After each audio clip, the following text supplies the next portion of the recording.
ಎಲ್ರಿಗೂ ನಮಸ್ಕಾರ. ಇವತ್ತಿನ ಝೀರೋದಾ ಮಾರ್ಕೆಟ್ಸ್‌ನ ದ ಡೈಲಿ ಬ್ರೀಫ್ ಎಪಿಸೋಡ್ ಅಲ್ಲಿ 2 ಕತೆಗಳ ಬಗ್ಗೆ ನಾವು ಡಿಸ್ಕಸ್ ಮಾಡೋಣ. ಮೊದಲನೇದಾಗಿ 2 ಎಲೆಕ್ಟ್ರಿಕ್ ಸ್ಕೂಟರ್ ಕಂಪನಿಗಳ ಬಗ್ಗೆ ಡಿಸ್ಕಸ್ ಮಾಡ್ತಿದ್ವಿ. ಇದಾದ್ಮೇಲೆ life insurance right product mix ಹುಡುಕೋದೇ ಒಂದು ದೊಡ್ಡ ಗೇಮ್, ಇದ್ರ ಬಗ್ಗೆನೂ ಕೂಡ ಚರ್ಚೆ ಮಾಡೋಣ. ನಾನು ನಿಮ್ಮ ನಿರೂಪಕಿ ಚಂದನಾ ಗೌಡ. ಬನ್ನಿ ಕಾರ್ಯಕ್ರಮವನ್ನ ಶುರು ಮಾಡೋಣ. ಒಂದು ಎಲೆಕ್ಟ್ರಿಕ್ ಸ್ಕೂಟರ್ ಕ್ರಾಂತಿನ ನಾವು ನೋಡ್ತಿದೀವಿ ಅಂತಂದ್ರೆ ನಮ್ಮ ಕಣ್ ಮುಂದೆನೆ ನಡೀತಿದೆ ಅಲ್ವಾ. ಭಾರತ ಈಗಾಗಲೇ ಎಲೆಕ್ಟ್ರಿಕ್ ಟೂ ವೀಲರ್ಸ್ಗೆ ಪ್ರಪಂಚದ ಸೆಕೆಂಡ್ ಲಾರ್ಜೆಸ್ಟ್ ಮಾರ್ಕೆಟ್ ಆಗಿ ಬೆಳೆದೋಗಿದೆ. ಆದ್ರೂ ನಾವು ಇನ್ನೂ ಏನನ್ನು ಕೂಡ ನೋಡ್ತಿಲ್ಲ ಅನ್ಬೋದು. ನಾವೇನಾದ್ರೂ ಇಲ್ಲಿ ಡೀಟೇಲ್ಡ್ ಆಗಿ ನೋಡಿದಾಗ technology, politics, regulations, market competition, environment ಮತ್ತೆ ಇನ್ನೂ ಹಲವು ವಿಷಯಗಳನ್ನ ಒಟ್ಟುಗೂಡಿಸೋದೇ ಒಂದು ದೊಡ್ಡ ಚಾಲೆಂಜ್ ಅಂತ ಗೊತ್ತಾಗುತ್ತೆ. ಹಾಗೆ ನಾವು ಎಕೋಸಿಸ್ಟಮ್ ನ ಒಂದು ಅರ್ಲಿ ಸ್ಟೇಜ್ ಅಲ್ಲಿ ನೋಡಿದಾಗ ಪ್ರತಿಯೊಂದನ್ನು ಕೂಡ ಇನ್ನೂ ಸ್ಟಾರ್ಟಿಂಗ್ ಸ್ಟೇಜ್ ಅಲ್ಲಿ ಇದ್ದ ಹಾಗೆ ಕಾಣುತ್ತೆ. ಈ ಇಂಡಸ್ಟ್ರಿನ ನೋಡೋಕೆ ಇದೊಂದು ಕ್ಯೂರಿಯಸ್ ಸಮಯ ಅಂತ ಹೇಳ್ಬೋದು. ಕೊನೆಗೆ ನಮ್ಗೆ ಹೆಚ್ಚು ಎಲೆಕ್ಟ್ರಿಕ್ ವೆಹಿಕಲ್ಸ್ ಬೇಕೇ ಬೇಕು ಅಂತ ಎಲ್ರಿಗೂ ಕೂಡ ಗೊತ್ತಾಗುತ್ತೆ. ಇದೊಂದು ದಿನ ಒಂದು $multi-billion ಮಾರ್ಕೆಟ್ ಆಗುತ್ತೆ ಗೊತ್ತಾ. ಮತ್ತೆ ಯಾರೊಬ್ರು ಕೂಡ ನೋಡಿದಾಗ ಈ ಮಾರ್ಕೆಟ್ ನ ಡಾಮಿನೇಟ್ ಮಾಡೇ ಮಾಡ್ತಾರೆ.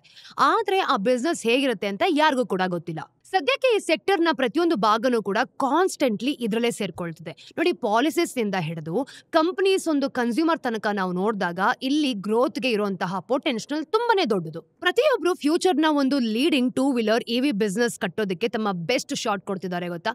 ಬೇರೆ ಬೇರೆ ಕಂಪನಿಗಳು ಈ ಇಂಡಸ್ಟ್ರಿಯಲ್ಲಿ ಹೇಗೆ ದೊಡ್ಡದಾಗಿ ಬೆಳೆಯೋದು ಅಂತಾನೂ ಕೂಡ ಫಿಗರ್ ಔಟ್ ಮಾಡ್ಕೊಳ್ಳೋದಕ್ಕೆ ಪೂರ್ತಿಯಾಗಿ ಬೇರೆ ಬೇರೆ ರೀತಿಯ ಅಪ್ರೋಚಸ್ ಮಾಡ್ತಿದ್ದಾರೆ. ಯಾರು ಈ ಬಿಸ್ನೆಸ್ ಅಲ್ಲಿ ಸಕ್ಸಸ್ಫುಲ್ ಆಗ್ತಾರೋ ಅವರು ಒಂದ್ ರೀತಿಯಲ್ಲಿ ಈ ಇಂಡಸ್ಟ್ರಿಯನ್ನ ತಮ್ಮದೇ ಆದ ಇಮೇಜ್ ನಲ್ಲಿ ರೂಪಿಸ್ತಾರೆ. ಯಾಕೆ ಅಂತಂದ್ರೆ ಇದೆಲ್ಲನೂ ಕೂಡ ಅಷ್ಟು ಹೊಸದು. ಇನ್ನು Indian electric two wheeler market 2020ರಲ್ಲಿ ಪ್ರಾಕ್ಟಿಕಲ್ ಆಗಿ ಏನು ಇಲ್ದಿರೋ ರೀತಿ ಸ್ಥಿತಿಯಿಂದ ಬಂದಿರೋದು. ಅಂದ್ರೆ 2025ರಲ್ಲಿ ನಾವು ನೋಡಿದಾಗ 1 ಮಿಲಿಯನ್ ಯೂನಿಟ್ಸ್ ಗಿಂತ ಹೆಚ್ಚು ಮಾರಾಟ ಆಗಿರುವಂತಹ ಒಂದು ಸ್ಟೇಜ್ಗೆ ಬಂದು ಬೆಳೆದಿದೆ. ಕಳೆದ 5 ವರ್ಷಗಳಲ್ಲಿ ಭಾರತ ಇದ್ದಕ್ಕಿದ್ದ ಹಾಗೆ ಹೆಚ್ಚು ಎನ್ವೈರನ್ಮೆಂಟಲಿ ತುಂಬಾ ಕಾನ್ಶಿಯಸ್ ಆಗಿದೆ ಗೊತ್ತಾ. ಹಾಗೇನೆ ಇದನ್ನ ನಾವು ನೋಡಿದಾಗ ಕೋಲ್ಡ್ ಹಾರ್ಡ್ ಎಕನಾಮಿಕ್ಸ್ ಗಳ ಕತೆ ಅಂತ ಗೊತ್ತಾಗುತ್ತೆ.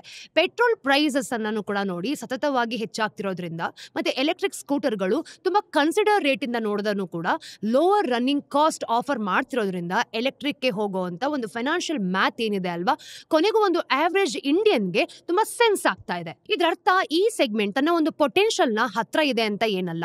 ಭಾರತದ ಟೋಟಲ್ ಟೂ ವೀಲರ್ ಮಾರ್ಕೆಟ್ ವರ್ಷಕ್ಕೆ ಸುಮಾರು 20 ಮಿಲಿಯನ್ ಯೂನಿಟ್ಸ್ ಮಾರಾಟ ಮಾಡುತ್ತೆ. ಇದರಲ್ಲಿ ಎಲೆಕ್ಟ್ರಿಕ್ ಟೂ ವೀಲರ್ ಸೆಗ್ಮೆಂಟ್ ಒಂದೇ ಅಂದ್ರೆ 2024ರಲ್ಲಿ ಕೇವಲ 1.2 ಮಿಲಿಯನ್ ಯೂನಿಟ್ಸ್ ಅನ್ನ ಮಾರಾಟ ಮಾಡಿತ್ತು. ಇದು ನಮ್ಮ ಟೂ ವೀಲರ್ ಮಾರ್ಕೆಟ್ಸ್ ಏನಿದೆ ಅಲ್ವಾ ಅದನ್ನ ಒಂದು ದೊಡ್ಡ ಮಂಜುಗಡ್ಡೆಯ ಸಣ್ಣ ತುದಿ ಅಷ್ಟೇ. ಅಂದ್ರೆ ಅಷ್ಟು ದೊಡ್ಡದಾಗಿರೋ ಒಂದು ಮಾರ್ಕೆಟ್ ಅಲ್ಲಿ ಇಷ್ಟು ಕಮ್ಮಿ ಮಾರಾಟ ಆಗತ್ತೆ ಅಂತ. ಹಾಗೇನೆ ಎಲೆಕ್ಟ್ರಿಕ್ ವೆಹಿಕಲ್ಸ್ ಈ ಮಾರ್ಕೆಟ್ ನ ಕೇವಲ 8% ಮಾತ್ರ ಪೆನೆಟ್ರೇಟ್ ಮಾಡ್ತಿದೆ. ಇನ್ನು ಸ್ಕೂಟರ್ಸ್ ಈ ಒಂದು ಚಾರ್ಜ್ ನ ಮುಂದೆ ಕರ್ಕೊಂಡು ಹೋಗ್ತಿರೋದು. 15% ಪೆನೆಟ್ರೇಷನ್ ಒಂದಿಗೆ ಮೋಟಾರ್ ಸೈಕಲ್ಸ್ ಗೆ ಹೋಲಿಸಿದ್ರೆ ಅದು 5% ಗಿಂತ ಕಡಿಮೆ. ಈ ಚಾರ್ಜ್ ನ ಲೀಡ್ ಮಾಡ್ತಿರೋರು ಯಾರು? ಈ ಆಕ್ಷನ್ ನ ಒಂದು ಸ್ಲೈಸ್ ನ ಪಡ್ಕೊಳ್ಳೋದಕ್ಕೆ ಇಂಟೆನ್ಸ್ ಕಾಂಪಿಟೇಷನ್ ಇದೆ ಗೊತ್ತಾ. ಆದ್ರೆ ಇಲ್ಲಿಯವರೆಗೂ 4 major players Ola electric, TVS motor, Bajaj auto ಮತ್ತೆ ಏತರ್ ಎನರ್ಜಿ ಮುಂದೆ ಬಂದಿದ್ದಾರೆ ಅಂತಾನೆ ಹೇಳ್ಬೋದು. ಇವರೆಲ್ಲರೂ ಸೇರ್ಕೊಂಡು ಎಲ್ಲಾ ಸೇಲ್ಸ್ ನ 82% ತಮ್ಮದಾಗಿಸ್ಕೊಂಡಿದ್ದಾರೆ. 2 ಲೆಗಸಿ ಆಟೋ ಮೇಕರ್ಸ್ ಟಿವಿಎಸ್ ಮತ್ತೆ ಬಜಾಜ್ ಈ ಗೇಮ್ ನ ತುಂಬಾ ಜಾಣ್ಮೆಯಿಂದ ಆಟ ಆಡ್ತಿದೆ ಗೊತ್ತಾ. ತಮ್ಮ ಒಂದು ಮಾಸಿವ್ ಡೀಲರ್ಸ್ ನೆಟ್ವರ್ಕ್ ನ ನೋಡಿದಾಗ ಇದನ್ನ ಬಳಸ್ಕೊಂಡು ಹೊಸ ಮಾರ್ಕೆಟ್ ನ ಕ್ರ್ಯಾಕ್ ಡೌನ್ ಓಪನ್ ಮಾಡ್ತಿದೆ. ಟಿವಿಎಸ್ ನ ಒಂದು ಐಕ್ಯೂಬ್ ಉದಾಹರಣೆಗೆ ತಗೊಳ್ಳಿ. ಕಳೆದ 2 ತಿಂಗಳಿಂದ ಸತತವಾಗಿ ಭಾರತದ ಬೆಸ್ಟ್ ಸೆಲ್ಲಿಂಗ್ ಇವಿ ಮಾಡೆಲ್ ಆಗಿ ಮುಂದಿದೆ. ಇದನ್ನ ನಾವು ನೋಡಿದಾಗ ಬಜಾಜ್ ನ ಎಲೆಕ್ಟ್ರಿಕ್ ಚೇತಕ್ ಕೂಡ ರಿಮಾರ್ಕಬಲ್ ಗ್ರೋತ್ ಅನ್ನ ಕಾಣ್ತಾ ಇದೆ. ಆದ್ರೆ ಇವತ್ತು ನಾವು ಈ ಲೆಗಸಿ ಸೆಟ್ ನ ಹೊರಗಡೆ ನೋಡ್ತಾ ಇದೀವಿ. ಟೆಕ್ ಫಸ್ಟ್ ಸ್ಟಾರ್ಟ್ಅಪ್ಸ್ ಆದ ಒಂದು ಓಲಾ ಎಲೆಕ್ಟ್ರಿಕ್ ಮತ್ತೆ ಈಥರ್ ಎನರ್ಜಿ ಬಗ್ಗೆ ಇವರು ಈ ಮಾರ್ಕೆಟ್ ನ ಸಿಲಿಕಾನ್ ವ್ಯಾಲಿ ಕಂಪನೀಸ್ ಗಳ ತರ ಅಪ್ರೋಚ್ ಮಾಡ್ತಿದ್ದಾರೆ. ಅವರು ಕೇವಲ ಬೆಸ್ಟ್ ವೆಹಿಕಲ್ ನ ಮಾಡೋದಕ್ಕೆ ಟ್ರೈ ಮಾಡ್ತಿಲ್ಲ. ಅವರ ಒಂದು ಫೋಕಸ್ ನ ನೋಡಿದಾಗ ಈ ಸಾಫ್ಟ್ವೇರ್, ಯೂಸರ್ ಎಕ್ಸ್ಪೀರಿಯನ್ಸ್ ಮತ್ತೆ ಸ್ಕೇಲ್ ಅಪ್ ಮಾಡುವಂತಹ ಬೇರೆ ಬೇರೆ ದಾರಿಗಳ ಮೇಲೂ ಕೂಡ ಕಂಡಿಡ್ಕೊಳ್ತಿದ್ದಾರೆ. ಮೊದಲು ಕೆಲವು ವರ್ಷಗಳು ನಾವು ನೋಡಿದಾಗ ಇವಿ ಗ್ರೋತ್ ಸ್ಟೋರಿ ತುಂಬಾ ಉದಾರವಾಗಿ ನಡೀತಾ ಇತ್ತು. ಗವರ್ಮೆಂಟ್ ಸಬ್ಸಿಡೀಸ್ ಗಳಿಂದ ಸಪೋರ್ಟ್ ಕೂಡ ಸಿಗ್ತಾ ಇತ್ತು. ಅದರ ಒಂದು ಫೇಮ್ ಅನ್ನ ನಾವು ನೋಡಿದಾಗ ಅಫಿಷಿಯಲಿ ಇದನ್ನ ನಾವು ಫಾಸ್ಟರ್ ಅಡಾಪ್ಟೇಷನ್ ಹಾಗೆ ಮ್ಯಾನುಫ್ಯಾಕ್ಚರಿಂಗ್ ಆಫ್ ಹೈಬ್ರಿಡ್ ಅಂತ ಹೇಳ್ತೀವಿ. ಈ ಒಂದು ಎಲೆಕ್ಟ್ರಿಕ್ ವೆಹಿಕಲ್ಸ್ ಗೆ ಸಂಬಂಧಪಟ್ಟಿದ್ದು. ಈಗ ಸೀರೀಸ್ ಆಫ್ ಸ್ಕೀಮ್ ನಾವು ನೋಡಿದಾಗ ಇದರಲ್ಲಿ ಸಬ್ಸ್ಟೆನ್ಷಿಯಲ್ ಇನ್ಸೆಂಟಿವ್ಸ್ ಕೂಡ ಕೊಡ್ತಿತ್ತು. ಇದರಿಂದ ಇವಿಸ್ ಪೆಟ್ರೋಲ್ ಆಲ್ಟರ್ನೇಟಿವ್ಸ್ ಜೊತೆಗೆ ಕಾಂಪಿಟೇಟಿವ್ ಕೂಡ ಆದ್ವು. ಅದರ ಮೇಲೆ ಸ್ಟೇಟ್ ಗವರ್ಮೆಂಟ್ಸ್ ತಮ್ಮದೇ ಆದ ಇನ್ಸೆಂಟಿವ್ಸ್ ಕೂಡ ಸೇರಿಸಿದ್ರು. ಆ ದೊಡ್ಡ ಮೊತ್ತದ ಒಂದು ಡಿಸ್ಕೌಂಟ್ಸ್ ಅನ್ನು ನಾವು ನೋಡಿದಾಗ ಕಂಪನಿಗಳಿಗೆ ತುಂಬಾ ಅನುಕೂಲ ಆಗುವಂತಹ ಸಿಚುವೇಶನ್ ಅಲ್ಲೇನೆ ಕೂಡ ಇದು ಬರ್ತಿತ್ತು. ಅಂದ್ರೆ ಒಂದು ಫೇವರಬಲ್ ಎಕೋಸಿಸ್ಟಮ್ ಕೂಡ ಇಲ್ಲಿದೆ ಅಂತ. ಅವರನ್ನ ನಾವು ನೋಡಿದಾಗ ಈ ಸ್ಕೇಲ್ ಏನಿದೆ ಅಲ್ವಾ, ಇದನ್ನ ಬಿಲ್ಡ್ ಮಾಡ್ತಾ ತನ್ನದೇ ಆದ ಒಂದು ಅಗ್ರೆಸಿವ್ ಪ್ರೈಸ್ ಅನ್ನು ಕೂಡ ಮಾಡ್ಕೊಳ್ಬಹುದಾಗಿತ್ತು. ಈಗ ನಾವು ಟ್ರೆಡಿಷನಲ್ ಪ್ಲೇಯರ್ಸ್ ಮತ್ತೆ ಸ್ಟಾರ್ಟ್ಅಪ್ಸ್ ಇದ್ರೂ ಕೂಡ ಇವರಿಬ್ರು ಏನ್ ಮಾಡ್ತಿದ್ದಾರೆ, ಈ ಪಾಲಿಸಿ ಸಪೋರ್ಟ್ ಇಂದ ಬೆನಿಫಿಟ್ ಅನ್ನ ಪಡ್ಕೊಂಡ್ರು. ಇನ್ನು ಸಬ್ಸಿಡಿ ಪೀರಿಯಡ್ಸ್ ನ ಒಂದು ಮ್ಯಾನುಫ್ಯಾಕ್ಚರಿಂಗ್ ಕೆಪಾಬಿಲಿಟೀಸ್ ನ ಸ್ಥಾಪಿಸೋದಕ್ಕೆ, ನೆಟ್ವರ್ಕ್ಸ್ ನ ಬಿಲ್ಡ್ ಮಾಡೋದಕ್ಕೆ ಮತ್ತೆ ಕನ್ಸ್ಯೂಮರ್ಸ್ಗೆ ಎಲೆಕ್ಟ್ರಿಕ್ ಮೊಬಿಲಿಟಿ ಬಗ್ಗೆ ಎಜುಕೇಟ್ ಮಾಡೋದಕ್ಕೂ ಸಹ ಬಳಸ್ಕೊಂಡ್ರು. ಆದ್ರೆ ಆಮೇಲೆ ಎಲ್ಲವನ್ನೂ ಕೂಡ ಬದಲಾಯಿಸಿದ ಒಂದು ಪಾಲಿಸಿ ಅರ್ತ್ ಕ್ವೇಕ್ ಬಂತು. ಫೇಮ್ 2 ಸಬ್ಸಿಡಿ ಸ್ಕೀಮ್ ಮಾರ್ಚ್ 2024 ಹೊತ್ತಿಗೆ ನಾವು ನೋಡಿದಾಗ ಮುಕ್ತಾಯನೇ ಆಗೋಯ್ತು. ಇದು ಇಡೀ ಇಂಡಸ್ಟ್ರಿಯ ಎಕನಾಮಿಕ್ಸ್ ನ ಮೂಲಭೂತವಾಗಿ ಚೇಂಜ್ ಮಾಡಿರೋದು.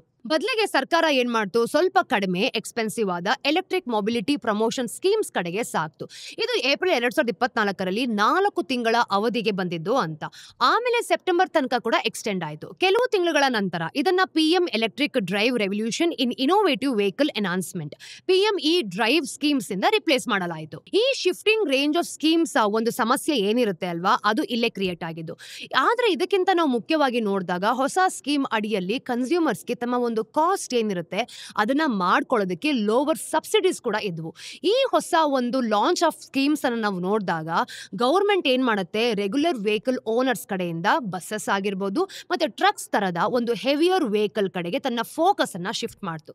ಇನ್ನು ಎಲೆಕ್ಟ್ರಿಕ್ ವೆಹಿಕಲ್ಸ್ಗೆ ಸಬ್ಸಿಡೀಸ್ ಇಂದ ಹಿಡಿದು ಈ ಮಧ್ಯೆ ಅರ್ಧಕ್ಕೆ ಇಳಿದೋಗಿದೆ ಗೊತ್ತಾ. ಇನ್ನು ಎಲೆಕ್ಟ್ರಿಕ್ ಸ್ಕೂಟರ್ಸ್ ಓವರ್ ನೈಟ್ ಅಲ್ಲಿ ಎಕ್ಸ್ಪೆನ್ಸಿವ್ ಆಗೋಯ್ತು. ಮತ್ತೆ ಕಂಪ್ನಿಗಳು ಕೂಡ ಈ ಒಂದು ಕಾಸ್ಟ್ ಏನಿದೆ ಅಲ್ವಾ, ಇದು ಜಾಸ್ತಿ ಆಗಿದ ಕಾರಣ ಇದನ್ನ ಅವರು ಮಾಡ್ಬೇಕಾ ಅಥವಾ ಕಸ್ಟಮರ್ಸ್ಗೆ ಪಾಸ್ ಮಾಡ್ಬೇಕಾ ಅಂತ ಅದನ್ನ ಕಂಡುಹಿಡಿಯೋದ್ರಲ್ಲೇ ಬೇಕಾದಷ್ಟು ಸಮಯ ಬೇಕಾಯ್ತು.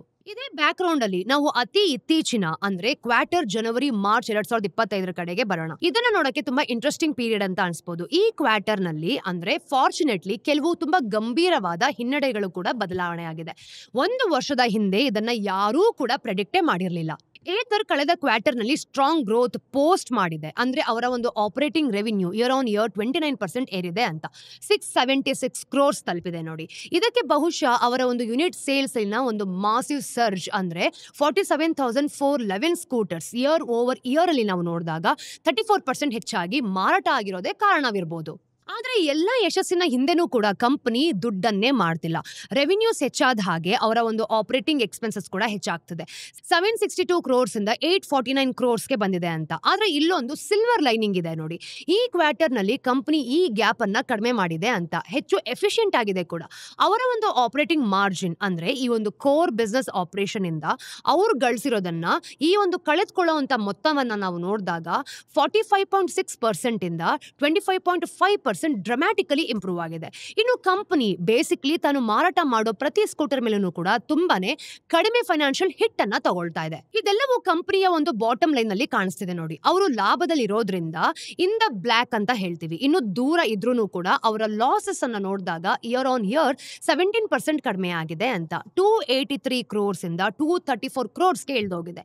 ಇನ್ನು ಕಂಪನಿ ಕೊನೆಗೆ ಯಾವಾಗ ಬ್ರೇಕ್ ಇವನ್ ಆಗತ್ತೆ, ನಮ್ಗೆ ಇದ್ರ ಬಗ್ಗೆ ಇನ್ನೂ ಅಷ್ಟೊಂದು ಕ್ಲೂ ಇಲ್ಲ. ಆದ್ರೆ ಒಂದು ವಿಷಯ ಅಂತೂ ಸ್ಪಷ್ಟ, ಕಳೆದ ವರ್ಷ ಇದ್ದಕ್ಕಿದ್ದ ಹಾಗೆ ಅವರು ಆ ಪಾಯಿಂಟ್ ಗೆ ಹೆಚ್ಚಾಗಿ ಹತ್ರ ಆಗಿದ್ದಾರೆ ನೋಡಿ. ಓಲಾ ಎಲೆಕ್ಟ್ರಿಕ್ ನ ಆಪರೇಟಿಂಗ್ ರೆವಿನ್ಯೂ ನೋಡಿದಾಗ Q4 FY24 ಅಂದ್ರೆ 1,598 crores ಇಂದ 62% ಕ್ರಾಶ್ ಆಗಿ 611 crores ಇಳಿದೋಗಿದೆ. ಅವರ ರೆವಿನ್ಯೂಸ್ ಕೂಡ ಬೇಸಿಕಲಿ ಮೊದಲು ಇದ್ದಕ್ಕಿಂತ ಅರ್ಧಕ್ಕಿಂತ ಕಡಿಮೆ ಆಗ್ಬಿಟ್ಟಿದೆ ಅಂತ.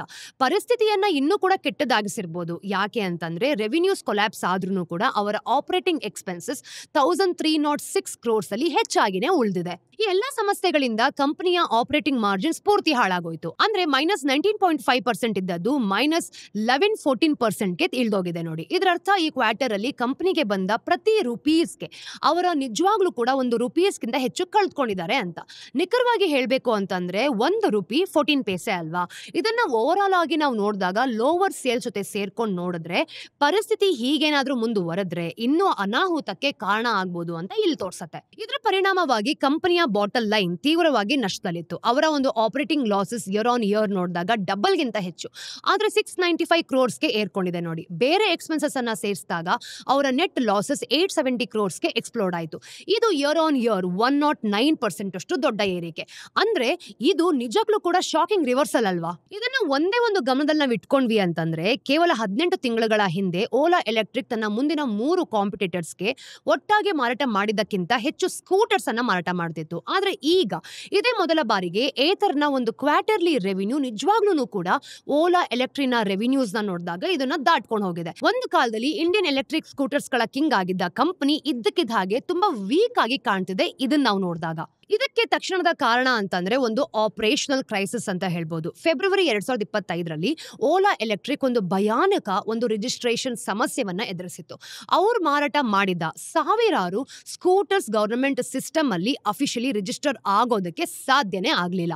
ಇನ್ನು ಓಲಾ ಎಲೆಕ್ಟ್ರಿಕ್ ನ ಮ್ಯಾನೇಜ್ಮೆಂಟ್ ಪ್ರಕಾರ ಹೇಳೋದೇನು ಅಂತಂದ್ರೆ ಈ ರಿಜಿಸ್ಟ್ರೇಷನ್ ಪ್ರಾಸೆಸ್ ಹ್ಯಾಂಡಲ್ ಮಾಡೋ ಸರ್ವಿಸ್ ಪ್ರೊವೈಡರ್ಸ್ ಜೊತೆಗಿನ ಒಂದು ಕಾಂಟ್ರಾಕ್ಟ್ ರೀನೆಗೋಸಿಯೇಷನ್ಸ್ ನಿಂದ ಈ ಸಮಸ್ಯೆ ಉಂಟಾಯ್ತು ಅಂತ. ಬೇಸಿಕಲಿ ಕಂಪನಿ ತಮ್ಮ ಒಂದು ವೆಹಿಕಲ್ ರಿಜಿಸ್ಟ್ರೇಷನ್ ವರ್ಕ್ ಫ್ಲೋನ ಕ್ರಿಟಿಕಲ್ ಭಾಗಗಳು ಏನೆಲ್ಲ ಇರುತ್ತೆ ಗೊತ್ತಾ, ಅದನ್ನ ಔಟ್ಸೋರ್ಸ್ ಮಾಡಿತ್ತು. ಯಾವುದೇ ಕಾರಣಕ್ಕಾಗ್ಲಿ ಈ ಒಂದು ಕಾಂಟ್ರಾಕ್ಟ್ಸ್ ನ ನೋಡಿದಾಗ ರಿನ್ಯೂ ಮಾಡೋ ಸಮಯ ಬಂತು ಅಂದ ತಕ್ಷಣ ಪ್ರತಿಯೊಂದು ಡಿಸಾಸ್ಟರ್ ಏನಿತ್ತು ಅದು ಹೊಡ್ಕೊಂಡೋಯ್ತು, ಅಂದ್ರೆ ಪೂರ್ತಿ ಕುಸಿದ್ ಬಿತ್ತು ಅಂತ. ಇನ್ನು ಸ್ಕೂಟರ್ಸ್ ಗಾಗಿ ಹಣ ಕೊಟ್ಟು ಅವನ್ನ ರಿಸೀವ್ ಮಾಡ್ಕೊಂಡಿದ್ದ ಸಾವಿರಾರು ಕಸ್ಟಮರ್ಸ್ ಅವನ್ನ ರೋಡ್ಸ್ ಮೇಲೆ ಓಡಿಸೋದಕ್ಕೆ ಲೀಗಲಿ ರಿಜಿಸ್ಟರ್ ಮಾಡ್ಕೊಳ್ಳೋದಕ್ಕಾಗ್ಲಿಲ್ಲ ನೋಡಿ. ಈ ಒಂದು ವಾಹನ್ ಪೋರ್ಟಲ್ ನಲ್ಲಿ ಫೆಬ್ರವರಿ ತಿಂಗಳ ರಿಜಿಸ್ಟ್ರೇಷನ್ಸ್ ನಾವು ನೋಡಿದಾಗ ಕೇವಲ 8652 ಯೂನಿಟ್ಸ್ಗೆ ಇಳಿದೋಗಿದೆ. ಅಂದ್ರೆ ಕಂಪನಿ ತಾವು ಸುಮಾರು 25,000 ಮಾರಾಟ ಮಾಡ್ತಿದೀವಿ ಅಂತ ಕ್ಲೈಮ್ ಮಾಡುತ್ತೆ. ಈ ಚೈನ್ ಒಂದೇ ಒಂದು ಲಿಂಕ್ ಮುರ್ಕೊಂಡು ಹೋಯ್ತು ಅಂದಾಗೂ ಕೂಡ ಅದು ಪೂರ್ತಿ ಕ್ವಾರ್ಟರ್ನ ಪರ್ಫಾರ್ಮೆನ್ಸ್ ಏನಿದೆ ಅದರ ಒಂದು ಹಳಿನೇ ತಪ್ಪಿಸ್ಬಿಡ್ತು. ಕಂಪನಿ ಇದು ಟೆಂಪ್ರರಿ ಅಂತ ಅಂದ್ಕೊಂಡಿದೆ. ಅವರ ಒಂದು Q1 ಗೈಡೆನ್ಸ್ ಅನ್ನು ನಾವು ನೋಡಿದಾಗ 800 ಇಂದ 850 ಕ್ರೋರ್ಸ್ ಎಕ್ಸ್ಪೆಕ್ಟೆಡ್ ರೆವಿನ್ಯೂ ಜೊತೆಗೆ ರಿಕವರಿಯನ್ನು ಕೂಡ ಸೂಚಿಸುತ್ತಿದೆ. ಆ ಎಲ್ಲ ರಿಜಿಸ್ಟ್ರೇಷನ್ಸ್ ನಂಬರ್ಸ್ ಮತ್ತೆ ಅನಾಹುತನ ನೋಡಿದಾಗ ಒಂದು ಕಡೆ ಆದ್ರೆ ಈ ರಿಸಲ್ಟ್ಸ್ ಶುರುವಿಂದನೇ ಕೂಡ ಒಂದು ಫಂಡಮೆಂಟಲಿ ತುಂಬಾ ಡಿಫ್ರೆಂಟ್ ಆಗಿರೋ ಒಂದು ಸ್ಟ್ರಾಟಜಿಕ್ ಚಾಯ್ಸ್ ನ ಮಾಡಿದೆ ಅಂತ ಎರಡೂ ಕಂಪನಿಗಳು ತೋರ್ಸತ್ತೆ. ಈ ಒಂದು ಏತರ್ ವಿಷಯಗಳನ್ನ ಸಿಂಪಲ್ ಆಗಿ ಇಟ್ಕೊಂಡಿದೆ ಕೂಡ.